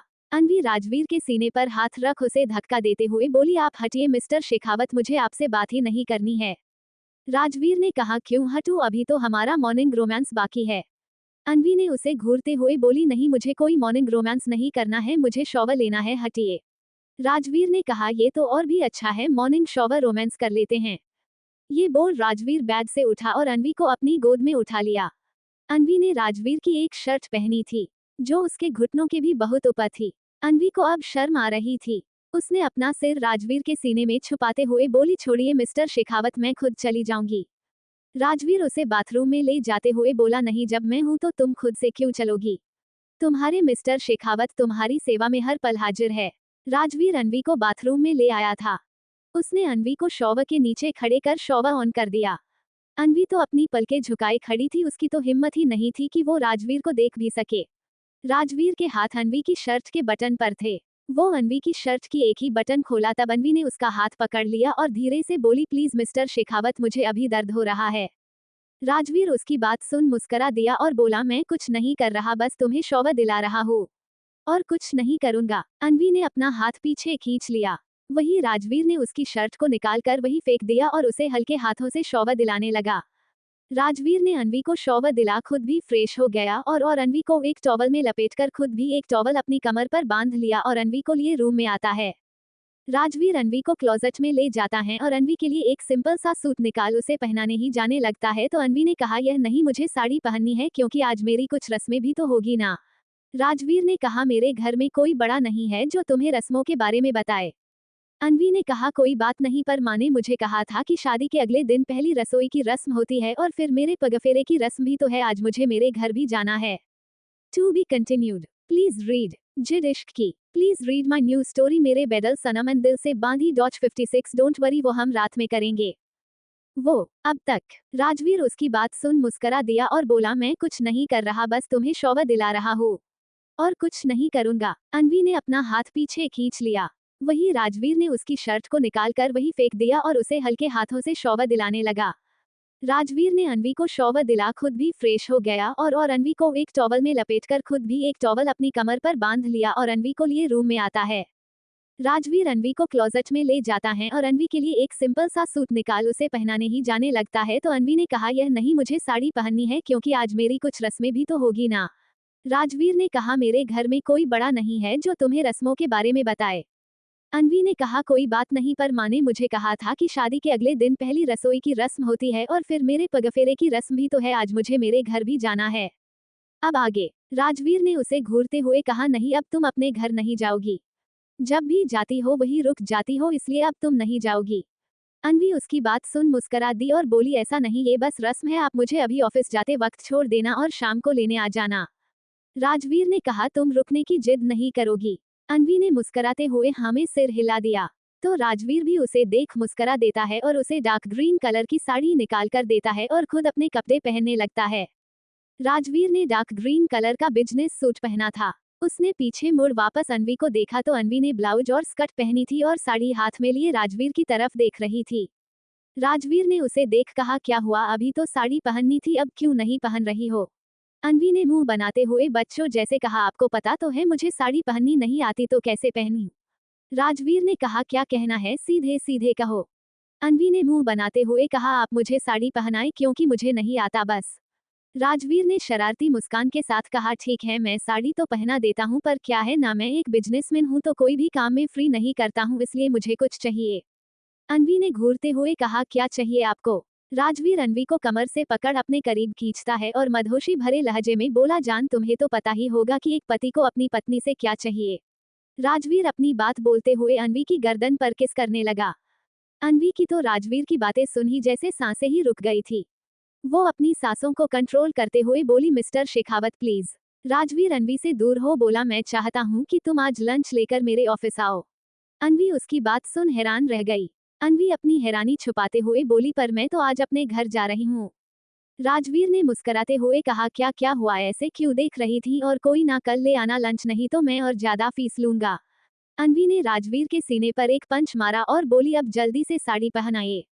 राजवीर ने उसके हाथ से साड़ी ली और मुस्कुराते हुए बोला, अच्छा तुम कुछ और सोच रही थी ना। अनवी उसकी बात सुनती है तो उसके चेहरे पर भी एक मुस्कुराहट खिल जाती है, वो अपना चेहरा शर्म से झुका लेती है। राजवीर ने कहा, वैसे क्या सोच रही थी? अनवी ने अपना चेहरा ऊपर कर उसे घूरने लगी तो राजवीर की स्माइल और ज्यादा बड़ी हो गई। राजवीर ने अनवी के कान में झुककर कहा, डोंट वरी, वो हम रात में करेंगे, अभी नहीं, क्योंकि अभी मुझे ऑफिस जाना है। ये बोल राजवीर अनवी को साड़ी पहनाने लगा। राजवीर अनवी को साड़ी पहनाते हुए उसे जगह किस कर रहा था, जिससे अनवी को बहुत शर्म आ रही थी। राजवीर कभी अनवी के गाल पर तो कभी कमर पर, कभी पीठ पर तो कभी उसकी गर्दन पर किस कर रहा था। अनवी ने को शर्म तो बहुत आ रही थी, पर फिर भी उसने कहा, प्लीज मिस्टर शेखावत ऐसे मत कीजिए। राजवीर ने साड़ी का पल्लू उसकी कंधों पर रखे उसकी गर्दन पर किस कर देता है और बोला, मैंने क्या किया? अनवी राजवीर की बात सुन उसके सीने पर हाथ रख उसे दूर कर देती है और खुद मिरर के सामने खड़े हो रेडी होने लगती है। राजवीर उसके पास आ दीवार से टिककर खड़ा हो गया और बोला, कहो तो रेडी कर दूं। रेडी करने की फीस ज्यादा नहीं है, बस साड़ी पहनाने की फीस थोड़ी ज्यादा थी। अनवी ने अपनी चूड़ियां पहनते हुए कहा, कोई जरूरत नहीं है, मैं खुद रेडी हो सकती हूँ, और वैसे भी मैं आपको कोई फीस नहीं देने वाली, जाए आप। अनवी ने अपने इयरिंग ली और उसे पहनने लगी, तभी राजवीर ने उसके हाथ से इयरिंग ले उसे पहनाने लगा। उसने अनवी को इयरिंग पहना उसके कान पर किस कर देता है, ऐसे ही वो दूसरे कान पर भी इयरिंग पहना उसे किस कर लेता है। अनवी ने अब उसे घूरते हुए कहा, बस कीजिए, अब मुझे रेडी ही नहीं होना है। ये बोल अनवी जाने लगी तो राजवीर ने उसका हाथ पकड़ उसे अपनी तरफ खींचा। अनवी राजवीर के सीने से जा लगी। अनवी ने अपना चेहरा ऊपर कर राजवीर को देखा तो राजवीर ने कहा, जान अभी लिपस्टिक तो बाकी है, रुको मैं लगा देता हूँ। अनवी ने कहा, रहने दीजिए, जितनी लगाएंगे नहीं उतनी तो खत्म कर देंगे। अनवी खुद को उससे छुड़ाकर खुद ही लिपस्टिक लगा लेती हैं। वो जैसे ही मुड़ी तो वो दोबारा राजवीर से टकरा गई। राजवीर ने उसकी कमर पर अपने हाथ लपेटकर बोला, जान अगर मैं तुम्हें लिपस्टिक लगता तो भी फीस लेता, और नहीं लगाऊंगा तो भी मैं अपनी फीस लूंगा। राजवीर अपनी बात बोल उसके होठ पर अपने होंठ रख उसे किस करने लगा। अनवी के हाथ राजवीर के चेस्ट पर थे। To be continued. Please read Zid Ishq Ki. Please read my new story, Mere Bedal Sanam and Dil Se Bandhi Dor. I hope you like it. 57th रात में पूरा बदला लूंगा। अब तक। अनवी ने अपनी चूड़ियां पहनते हुए कहा, कोई जरूरत नहीं है, मैं खुद रेडी हो सकती हूँ, और वैसे भी मैं आपको कोई फीस नहीं देने वाली, जाए आप। अनवी ने अपने इयरिंग ली और उसे पहनने लगी, तभी राजवीर ने उसके हाथ से इयरिंग ले उसे पहनाने लगा। उसने अनवी को इयरिंग पहना उसके कान पर किस कर देता है, ऐसे ही वो दूसरे कान पर भी इयरिंग पहना उसे किस कर लेता है। अनवी ने अब उसे घूरते हुए कहा, बस कीजिए, अब मुझे रेडी ही नहीं होना है। ये बोल अनवी जाने लगी तो राजवीर ने उसका हाथ पकड़ उसे अपनी तरफ खींचा। अनवी राजवीर के सीने से जा लगी। अनवी ने अपना चेहरा ऊपर कर राजवीर को देखा तो राजवीर ने कहा, जान अभी लिपस्टिक तो बाकी है, रुको मैं लगा देता हूँ। अनवी ने कहा, रहने दीजिए, जितनी लगाएंगे नहीं उतनी तो खत्म कर देंगे। अनवी खुद को उससे छुड़ाकर खुद ही लिपस्टिक लगा लेती हैं। वो जैसे ही मुड़ी तो वो दोबारा राजवीर से टकरा गई। राजवीर ने उसकी कमर पर अपने हाथ लपेटकर बोला, जान अगर मैं तुम्हें लिपस्टिक लगता तो भी फीस लेता, और नहीं लगाऊंगा तो भी मैं अपनी फीस लूंगा। राजवीर अपनी बात बोल उसके होठ पर अपने होंठ रख उसे किस करने लगा। अनवी के हाथ राजवीर के चेस्ट पर थे। अब आगे। राजवीर अनवी को किस किए जा रहा था, वही अनवी उसे रोकने लगी। अनवी के बार बार रोकने पर राजवीर ने उसके चेहरे से थोड़ा दूर होकर कहा, क्या हुआ? अनवी ने कहा, छोड़िए, पहले ही 11 बजे गए हैं और आप है कि छोड़िए। अनवी राजवीर के सीने पर हाथ रख उसे पीछे हटा देती है। राजवीर ने उसे छोड़ते हुए कहा, ठीक है अभी छोड़ रहा हूँ, पर रात में पूरा बदला लूंगा। राजवीर की बात सुन अनवी के चेहरे पर शर्म की लाली छा गई। वो रूम से बाहर निकल गई। राजवीर भी उसके पीछे पीछे रूम से बाहर आया। नीचे हॉल में आर्यन बैठा था और फोन में गेम खेल रहा था। राजवीर और अनवी ने उसे देखा तो आर्यन ने भी उन्हें देख बोला, गुड आफ्टरनून भाई भाभी। उसके कहने के लहजे में ही झलक रहा था कि वो उन्हें छेड़ रहा था। अनवी तो उसकी बात सुन जल्दी से किचन में चली जाती है। राजवीर ने आर्यन के सिर पर एक मारकर कहा, कुछ ज्यादा ही बोलने लगा है। राजवीर भी उसी के बगल में बैठ गया। आर्यन ने राजवीर के गर्दन में अपनी बाहें लपेट दिया और बोला, अरे भाई अब क्या मजाक भी ना करूं आपसे। राजवीर ने आर्यन के गाल पर हल्का सा मारते हुए कहा, बहुत बिगड़ गया है, आंटी सही कहती हैं, अब तेरी भी शादी कर देनी चाहिए। आर्यन ने खुश होते हुए उसे कसकर गले लगा लिया और बोला, सच भाई? तब तो जल्दी ही करा दो। उसकी बात सुन राजवीर के चेहरे पर भी मुस्कुराहट आ गई। आखिर आर्यन उसके लिए उसके छोटे भाई से ज्यादा उसके बच्चे जैसा था। राजवीर ने अपनी मुस्कुराहट को कम करते हुए कहा, बस कर अब छोड़ मुझे। आर्यन ने राजवीर को छोड़ दिया और बोला, भाई आपको एक इम्पोर्टेंट बात कहनी थी। राजवीर ने कहा, बोल अब क्या तेरा इम्पोर्टेंट काम है। आर्यन ने कहा, भाई गांव से दादी की कॉल आई थी, कह रही थी एक बार बहू को लेकर आने को, इसलिए आपको गांव जाना पड़ेगा और उनकी तबीयत भी थोड़ी खराब है, तो आप और भाभी चले जाओ। तभी अनवी भी किचन से बाहर आई। उसने राजवीर से पूछा, कहाँ जाना है। राजवीर ने कहा, वो कुछ दिन के लिए राजस्थान जाना होगा हमें, मेरे गांव दादी जी की तबीयत ठीक नहीं है। अनवी उन दोनों को देखने लगी क्योंकि राजवीर ने ही उसे कहा था कि उसकी फैमिली में कोई बड़ा नहीं है। आर्यन ने उसकी कंफ्यूजन को समझते हुए कहा, भाभी वो हमारे लिए हमारी दादी जैसी ही है, क्योंकि पापा भी उन्हें दाई माँ कहते थे, इसलिए हम उन्हें दादी कहते हैं। गांव के घर का ख्याल वही रखती है और अब वो आपसे मिलना चाहती है। अनवी ने राजवीर को देखकर एक्साइटेड होते हुए कहा, सच्ची आपका गांव भी है? अब तो मैं भी जाऊंगी, मेरा भी बहुत मन था एक बार गांव जाने का, पर मैं तो कभी गई ही नहीं हूँ। तो कब जा रहे हैं हम? अनवी के चेहरे पर खुशी झलक रही थी। राजवीर ने उसे इतना खुश होते मुस्कुराकर कहा, जाएंगे, बस 2 दिन बाद शिव और गौरी की एनिवर्सरी है, उसके बाद जाएंगे। अनवी ने खुश होते हुए कहा, ठीक है, और किचन में चली गई। किचन से बाहर आई तब उसके हाथ में एक ट्रे थी जिसने 2 कटोरी थी। आर्यन ने उसे देख बोला, भाभी आज आपने कुछ बनाया है क्या? अनवी ने मुस्कुरा कर कहा, हाँ आज मेरी पहली रसोई थी, इसलिए मैंने गाजर का हलवा बनाया है। आर्यन ने कहा, ओ वाओ भाभी, ये तो मेरा और भाई का दोनों का ही फेवरेट है। बचपन में जब भी माँ बनाती थी तो हमारे बीच बहुत झगड़े होते थे कि किसे ज्यादा मिलेगा। उसने जल्दी से एक कटोरी ली और खाने लगा। अनवी ने राजवीर को भी दिया और राजवीर ने भी एक चम्मच खाया और अनवी को देखने लगा। आर्यन ने खुश होते हुए, वाओ भाभी ये तो बहुत टेस्टी है, बिल्कुल वैसा जैसे माँ बनाती थी। राजवीर ने भी कहा, सच बहुत अच्छी बनी है। दोनों ने ही अपना हलवा खाया और राजवीर ने अनवी के फोरहेड पर किस करने लगा तो आर्यन ने उसे रोकते हुए कहा, भाई आप कुछ भूल रहे हो। राजवीर उसे सवालिया नजरों से देखने लगा। आर्यन ने कहा, भाई आज भाभी ने पहली बार कुछ बनाया है, शादी के बाद तो आपको उन्हें पहली रसोई का गिफ्ट देना चाहिए। आर्यन ने उसे घूरते हुए कहा, क्या भाई आप तो सब भूल ही जाते हो। फिर आर्यन राजवीर के कान में बोला, फर्स्ट नाइट का गिफ्ट दिया था या वो भी भूल गए थे। राजवीर उसकी बात सुन हैरानी से उसे देखने लगा। वही आर्यन के चेहरे पर एक शरारती मुस्कान थी। To be continued. Please read Zid Ishq Ki. Please read my new story Mere Bedal Sanam and Dil Se Bandhi Dor. I hope you like it. Promo. Mere Bedal सनम। ईशान की बात सुन आर्या ने ध्यान से उन पेपर्स को देखा। वो एक कॉन्ट्रैक्ट मैरिज पेपर थे। आर्या उन पेपर्स को देख शॉक्ड रह गई।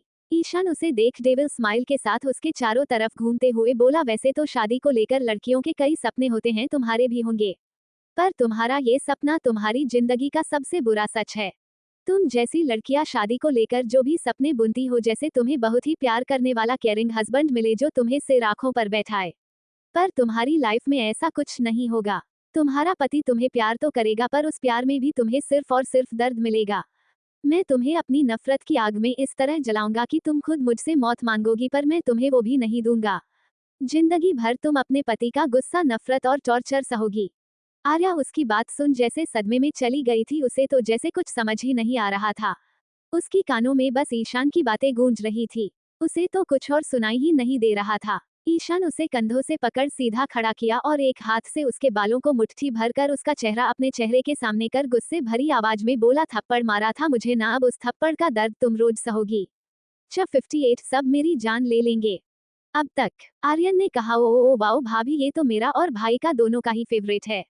बचपन में जब भी माँ बनाती थी तो हमारे बीच बहुत झगड़े होते थे कि किसे ज्यादा मिलेगा। उसने जल्दी से एक कटोरी ली और खाने लगा। अनवी ने राजवीर को भी दिया और राजवीर ने भी एक चम्मच खाया और अनवी को देखने लगा। आर्यन ने खुश होते हुए वाओ भाभी ये तो बहुत टेस्टी है, बिल्कुल वैसा जैसे माँ बनाती थी। राजवीर ने भी कहा सच बहुत अच्छी बनी है।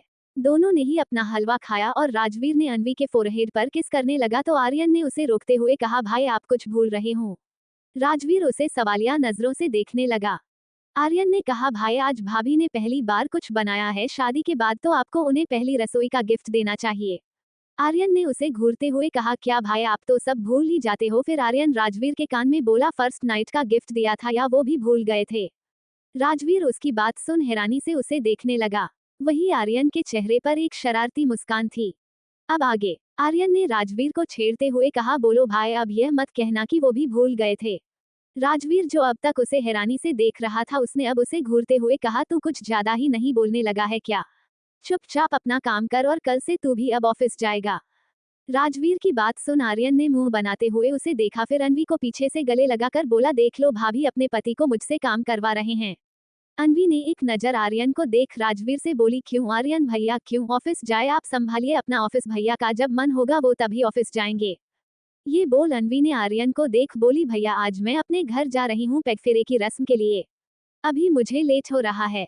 फिर राजवीर को देख बोली अब चले मिस्टर शेखावत। राजवीर उन दोनों को देख रहा था जो बिल्कुल बच्चे थे। राजवीर अनवी को लिए घर से निकल गया। सिंघानिया इंडस्ट्रीज में शिव अपने केबिन में बैठे कुछ सोच रहा था। उसका दिमाग किसी काम में लग ही नहीं रहा था। वो आंखें बंद कर अपनी चेयर पर लीन होकर बैठा था। तभी उसके केबिन का डोर ओपन हुआ। उसने सामने देखा तो विराज वहां खड़ा था। शिव ने उसे एक नजर देखा और फिर अपने लैपटॉप में देखते हुए बोला क्या हुआ आज अपने केबिन का रास्ता याद नहीं आया क्या, जो मेरे केबिन में आ गया? विराज आके उसके सामने बैठ गया। विराज ने उसे देखकर कहा तू अपने और गौरी के बीच सब ठीक क्यों नहीं कर रहा है? शिव ने उसे देखा और अपना लैपटॉप बंद कर बोला क्या ठीक करूं? वो मुझे पहले बताए तो कि प्रॉब्लम क्या है। विराज ने उसे समझाते हुए कहा देख जरूरी नहीं कि प्रॉब्लम हो, वो प्रेग्नेंट है, तू खुद समझ उसका इस हालत में इस तरह उदास रहना बेबी के हेल्थ पर असर करेगा, और तू है कि बात करने की जगह उसे अब इग्नोर कर रहा है। शिव ने अब मासूम बच्चे की तरह कहा अच्छा मेरा इग्नोर करना दिख रहा है उसका नहीं, सुबह से ही बात करने की कोशिश कर रहा हूँ पर वो मुझे देख भी नहीं रही है, तो मुझे भी गुस्सा आ गया इसलिए अब मैं उससे बात तो बिल्कुल नहीं करूंगा। विराज ने अपना हाथ अपने सिर पर रख लिया। वो जितना उसे समझाने की कोशिश करता शिव उतना ही नहीं समझ रहा था। विराज ने उसे एक बार फिर से समझाते हुए कहा देख यार तू जानता है ना, एक तो उसकी उम्र उतनी नहीं कि वो कुछ समझ पाए, और कितनी कम उम्र में ही उसकी तेरे साथ शादी हो गई थी। सिर्फ 19 साल की थी वो और अब भी उसकी उम्र सिर्फ 21 हुई है। 21 साल कितनी कम उम्र में तो वो माँ बन रही है, इसलिए उसे कुछ भी समझ नहीं आ रहा, और तू है कि उसे समझने की कोशिश भी नहीं कर रहा है। अरे यार उसे खुश रख, उससे बात कर, उसकी बात सुन, उसे थोड़ा टाइम दे, अपना ध्यान दे अपने रिश्ते पर, कहीं ऐसा ना हो कि बात हाथ से निकल जाए। और वैसे भी 2 दिन बाद तुम दोनों की सेकेंड मैरिज एनिवर्सरी है। शिव ने भी हैरान होते हुए कहा हाँ यार मैं तो भूल ही गया था कि हमारी एनिवर्सरी है। विराज ने अपना सिर ना में हिला दिया और केबिन से बाहर जाते हुए बोला अब जल्दी से अपना रिश्ता सुधार, नहीं तो माँ, बड़ी माँ, पापा, बड़े पापा सब मेरी जान ले लेंगे। To be continued. Please read Zid Ishq Ki. Please read my new story Mere Bedal Sanam and Dil Se Bandhi Dor. I hope you like it. Promo Mere Bedal सनम। उसकी आवाज सुन आर्या जल्दी से ईशान के सामने आ खड़ी हो गई। वो सिर झुकाए खड़ी थी, वही ईशान उसे ऊपर से नीचे तक देखता है और बोला वैसे तो ये रंग भी तुम पर अच्छा लग रहा है पर मुझे तुम रेड कलर में ज्यादा पसंद आई थी, उस रंग में तुम बहुत ही हॉट और सेक्सी लगती हो। आर्या को उसकी बात सुन घबराहट हो रही थी। ईशान ने उसे देखकर कहा जैसे कि मैंने तुम्हें पहले ही कहा है कि इस घर में हमारे अलावा कोई नहीं रहता, तो पूरे घर का काम तुम अकेले करोगी, कोई भी तुम्हारी हेल्प के लिए नहीं होगा। मेरे लिए ब्रेकफास्ट, लंच और डिनर तुम बनाओगी, मेरे सारे काम तुम करोगी। ईशान सोफे से खड़ा हो आर्या के पास आया और उसकी पतली सी कमर पर अपने हाथ रख उसे अपने करीब कर उसके कान में बोला और रात को एक अच्छी पत्नी की तरह अपने पति को खुश करोगी। ईशान की यह बात सुन तो जैसे आर्या की धड़कनें बढ़ने लगी थी। ईशान अपनी बात को जारी रखते हुए आगे बोला और सबसे बड़ी बात, आज हमारी सुहागरात है तो खुद को अच्छी तरह से रेडी कर लो क्योंकि रात में मुझे तुम्हारा कोई ड्रामा नहीं देखना है। 59 मेरी एक भी गर्लफ्रेंड नहीं रही अब तक। विराज ने अपना हाथ अपने सिर पर रख लिया। वो जितना उसे समझाने की कोशिश करता शिव उतना ही नहीं समझ रहा था। विराज ने उसे एक बार फिर से समझाते हुए कहा, देख यार, तू जानता है ना, एक तो उसकी उम्र उतनी नहीं कि वो कुछ समझ पाए, और कितनी कम उम्र में ही उसकी तेरे साथ शादी हो गई थी। सिर्फ 19 साल की थी वो, और अब भी उसकी उम्र सिर्फ 21 हुई है। 21 साल कितनी कम उम्र में तो वो माँ बन रही है, इसलिए उसे कुछ भी समझ नहीं आ रहा। और तू है कि उसे समझने की कोशिश भी नहीं कर रहा है। अरे यार, उसे खुश रख, उससे बात कर, उसकी बात सुन, उसे थोड़ा टाइम दे, अपना ध्यान दे अपने रिश्ते पर, कहीं ऐसा ना हो कि बात हाथ से निकल जाए। और वैसे भी 2 दिन बाद तुम दोनों की सेकेंड मैरिज एनिवर्सरी है। शिव ने भी हैरान होते हुए कहा, हाँ यार, मैं तो भूल ही गया था कि हमारी एनिवर्सरी है। विराज ने अपना सिर ना में हिला दिया और केबिन से बाहर जाते हुए बोला, अब जल्दी से अपना रिश्ता सुधार, नहीं तो माँ, बड़ी माँ, पापा, बड़े पापा सब मेरी जान ले लेंगे। अब आगे। विराज केबिन से जा चुका था। वही शिव अपनी सोच में गुम हो गया। अब उसे भी लग रहा था कि गलती उसकी ही है, वो खुद ही बात कर अपने रिश्ते को संभाल सकता था। वो जल्दी से उठकर केबिन से बाहर निकल गया। वो अपनी कार में बैठ कार लेकर ऑफिस से निकल गया। उसने कुछ देर बाद अपनी कार एक केक शॉप के बाहर रोकी और निकल शॉप पर चला गया। उसने गौरी के लिए उसकी फेवरेट ब्लैक चॉकलेट केक खरीदा और बाहर आ जल्दी से कार में बैठ गया। वो अब जल्दी ही घर पहुंच गौरी से बात करना चाहता था, इसलिए उसने उसे मनाने के लिए केक खरीदा था। वो जल्दी से कार ले सिंघानिया मेंशन पहुंच गया। वो अपनी कार से निकल मेंशन के अंदर चला गया। उसने हॉल में देखा तो गौरी उसे वहां नहीं दिखी। उसने रेखा जी से कहा, माँ, गौरी कहाँ है? रेखा जी ने उसे देखा और बोली, अपने रूम में है, सुबह से अभी तक नीचे नहीं आई है। रेखा जी आगे कुछ कहती तब तक शिव अपने रूम की तरफ भाग गया। उसने रूम में जाकर देखा तो गौरी बेड पर लेटी हुई कुछ सोच रही थी। उसकी नजरें बालकनी की तरफ थी। शिव रूम में आ डोर को लॉक कर देता है। डोर लॉक होने की आवाज सुन गौरी ने सामने देखा तो शिव खड़ा था। उसने अपने एक हाथ में केक का बॉक्स लिया था और दूसरे हाथ में रेड रोजेस का बुके। गौरी ने उसे एक नजर देखा और अपना चेहरा घुमा लिया। शिव उसे देख रहा था। वो बेड की तरफ बढ़ गया।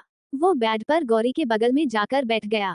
गौरी ने अभी भी अपना चेहरा बालकनी की तरफ किया हुआ था। शिव ने उसके गाल पर हाथ रख उसका चेहरा अपने सामने किया। शिव ने गौरी की आंखों में देखते हुए कहा, जाना क्या हुआ है, कोई बात है तो कह दो, पर प्लीज इस तरह अब चुप मत रहो, क्योंकि तुम्हारी चुप्पी मुझे बुरा फील करवा रही है। प्लीज कुछ तो बोलो। गौरी ने उसका हाथ अपने चेहरे से हटाते हुए कहा, कोई बात नहीं है शिव। शिव ने एक बार फिर से उसके गाल पर हाथ रख उसका चेहरा अपने सामने कर बोला, नहीं कोई तो बात है, नहीं तो तुम मुझसे बात ना करो, हो ही नहीं सकता। शिव की बातें सुन अब उसकी आंखों से आंसू आने लगे थे। वो तो वैसे भी काफी इमोशनल थी, उस पर से उसकी सिचुएशन। शिव ने रोते देखा तो उसने फिक्र करते हुए कहा, क्या हुआ जाना, कहीं दर्द हो रहा, कोई प्रॉब्लम है, तबीयत ठीक नहीं है, कुछ भी है तो प्लीज बता दो। गौरी रोते हुए उसके गले लग गई और बोली, प्लीज शिव, मुझे कभी छोड़ के मत जाना। शिव, मैं तुमसे बहुत प्यार करती हूँ। मैं तुम्हारे बगैर नहीं रह सकती। उसकी इस तरह की बातें सुन शिव हैरान रह गया। उसे समझ नहीं आ रहा था कि गौरी ऐसी बातें क्यों कर रही है। शिव ने उसे खुद से अलग कर उसके चेहरे को अपने हाथों में भरकर प्यार से पूछा, जाना, तुम ऐसी बातें क्यों कर रही हो? और मैं क्यों तुम्हें छोड़ूंगा? तुम, मैं और हमारा बेबी, हम साथ में ही रहेंगे।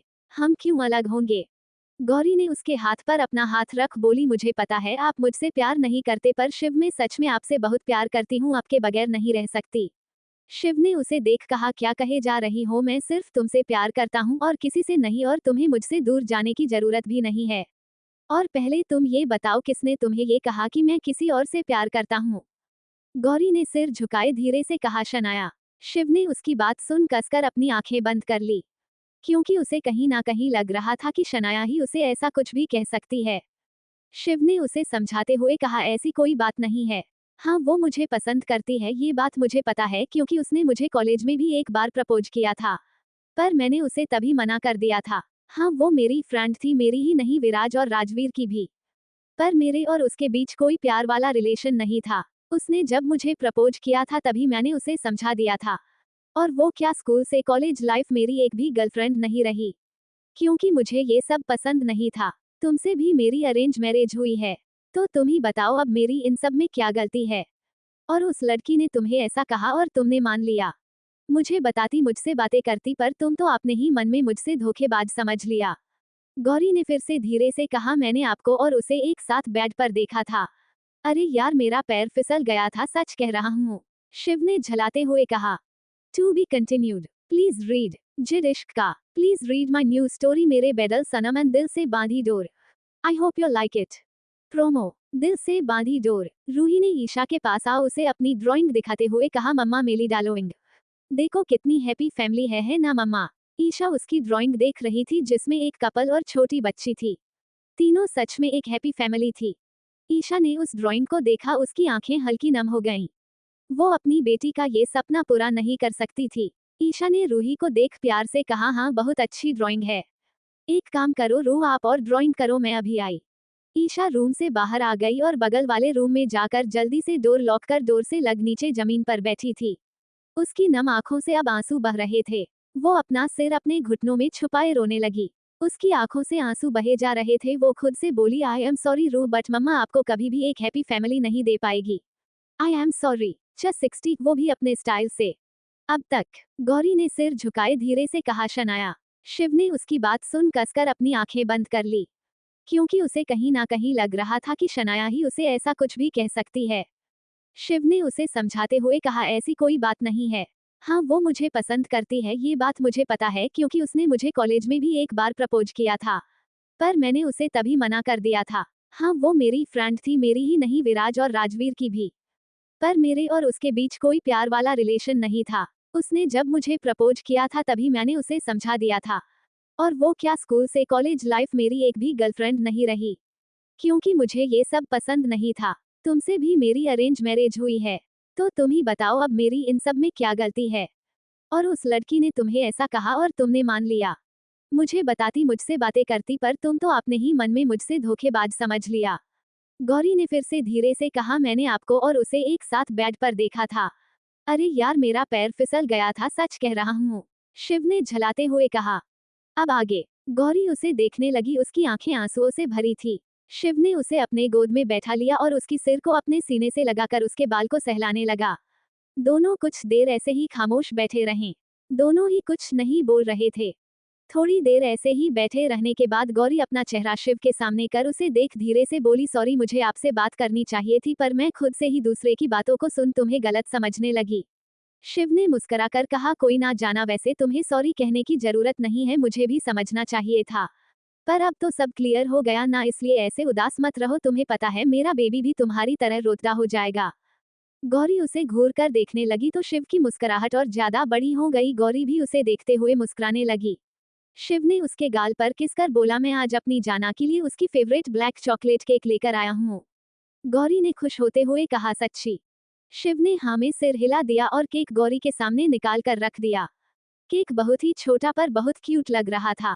दोनों ने मिलकर केक कट किया। शिव ने उसे केक का छोटा पीस खिलाया तो वो मुंह बनाने लगी। शिव ने उसका अजीब सा रिएक्शन देख बोला, क्या हुआ, ये पसंद नहीं आया क्या। गौरी ने मुंह बनाते हुए कहा, ये तुम्हारा बेबी है ना, मुझे तो ये खाना है, पर शायद उसे यह पसंद नहीं है, उसे कुछ और खाना है। शिव उसकी बात सुन मुस्करा देता है।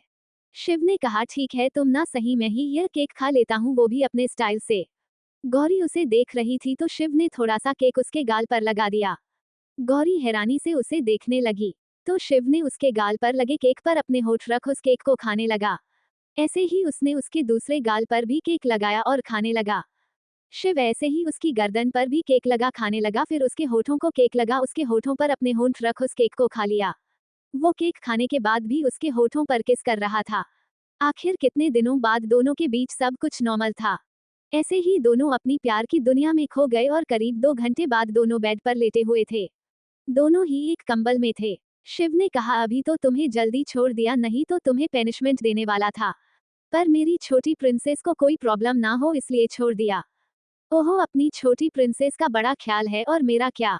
तुम्हारी प्रिंसेस को कोई प्रॉब्लम ना हो इसलिए तुम मुझे पनिश नहीं कर रहे हो क्या। तुम्हें सिर्फ अपनी प्रिंसेस का ख्याल है, मेरा नहीं। शिव ने उसके सिर पर किस करके कहा है, पर मेरी छोटी प्रिंसेस से कम। गौरी ने उसे घूर कर देखा तो शिव मुस्कुराकर कहा, ऐसा नहीं है, प्रिंसेस इंपोर्टेंट है पर तुमसे कम। हाँ, जो मेरी प्रिंसेस की सारी विश में पूरी करूंगा। गौरी ने कहा, अच्छा ऐसे तो तुम उसे बिगाड़ दोगे, फिर वो पापा की बिगड़ैल प्रिंसेस हो जाएगी। ये बोल वो हंसने लगी। शिव ने कहा, देखो जाना, मेरी प्रिंसेस को कुछ मत कहना, उसे जो पसंद होगा उसके डेरा उसे ला कर देंगे। गौरी ने खुश होते हुए कहा, ठीक है, तो आपकी प्रिंसेस को घूमने जाना है, चलिए। शिव पहले तो उसे मना करना चाहा, पर गौरी ने कितने दिन बाद तो उससे कुछ मांगा था, इसलिए वो मना नहीं कर पाया और उसे बाहों में उठाकर बाथरूम में ले गया। दोनों ने शॉवर लिया और रूम में आए। शिव गौरी को रेडी कर रहा था। गौरी भी मुस्कुरा रही थी। गौरी को रेडी कर शिव भी रेडी हुआ और उसका हाथ पकड़ उसे कमरे से बाहर ले आया। दोनों जब हॉल में पहुंचे तो रेखा जी और प्रिया जी ने जब दोनों को मुस्कुराते देखा तो वो भी खुश हो गई। आन्या भी उन्हें देख रही थी। वो भी खुश थी कि फाइनली दोनों के बीच सब सॉर्ट आउट हो गया है। शिव ने रेखा जी को देखकर कहा, माँ हम बाहर जा रहे हैं, कुछ देर में आ जाएंगे। प्रिया जी ने कहा, पर कुछ देर में तो डिनर का टाइम हो जाएगा और अभी बाहर जा रहे हो। शिव ने कहा, चाची प्लीज टाइम से आ जाएंगे, वैसे भी मेरी दोनों प्रिंसेस का मन है। आन्या ने हैरान होते हुए कहा, भाई दोनों बेबी कौन और कौन सी बेबी है आपकी? शिव ने मुस्कुराकर कहा, मेरी छोटी प्रिंसेस। आन्या उसकी बात सुन मुस्कुरा दी। बाकी सभी ने चेहरे पर मुस्कुराहट थी। शिव फिर उसे लेकर मेंशन से बाहर निकल गया। To be continued. Please read Zid Ishq Ki. Please read my new story Mere Bedal Sanam and Dil Se Bandhi Dor. I hope you like it. Promo. Mere Bedal सनम। आर्या उसे हैरानी से उसे देखने लगी, फिर रिक्वेस्ट करती हुई बोली, प्लीज मुझे खाने दीजिए, मुझे मिर्च लग रही है प्लीज। ईशान ने डेविल स्माइल के साथ कहा, ठीक है पर एक शर्त पर। आर्या उसे अपनी आंसुओं से भरी आंखों से देखा तो ईशान ने कहा, तुम्हें अगर ये शहद खानी है तो तुम्हें इसे मेरे होठों से खाना होगा। आर्या उसकी बात सुन हैरान रह गई। एक तो उसे मिर्च लग रही है और ऊपर से ईशान की शर्त। वो उसे मना भी नहीं कर सकती थी। उसने अपना सिर नीचे झुकाए ही हाँ में अपना सिर हिला दिया तो ईशान ने मुस्कुराते हुए उसे कमर से पकड़ बिल्कुल खुद से चिपका लेता है। ईशान ने उसका चेहरा ऊपर कर उसकी आंखों में देखने लगा। ईशान ने उसकी आंखों में देखते हुए ही शहद के डब्बे में से शहद अपनी उंगली से निकाल उसे अपने होठों पर हल्का सा रब कर देता है। वो शहद उसके होठों पर लगी हुई थी। ईशान ने फिर आर्या को इशारा कर ही उस शहद को उसे खाने को कहा। आर्या ने रोते हुए अपनी आंखें बंद कर ली और आगे बढ़ ईशान के होठों पर अपने होंठ रख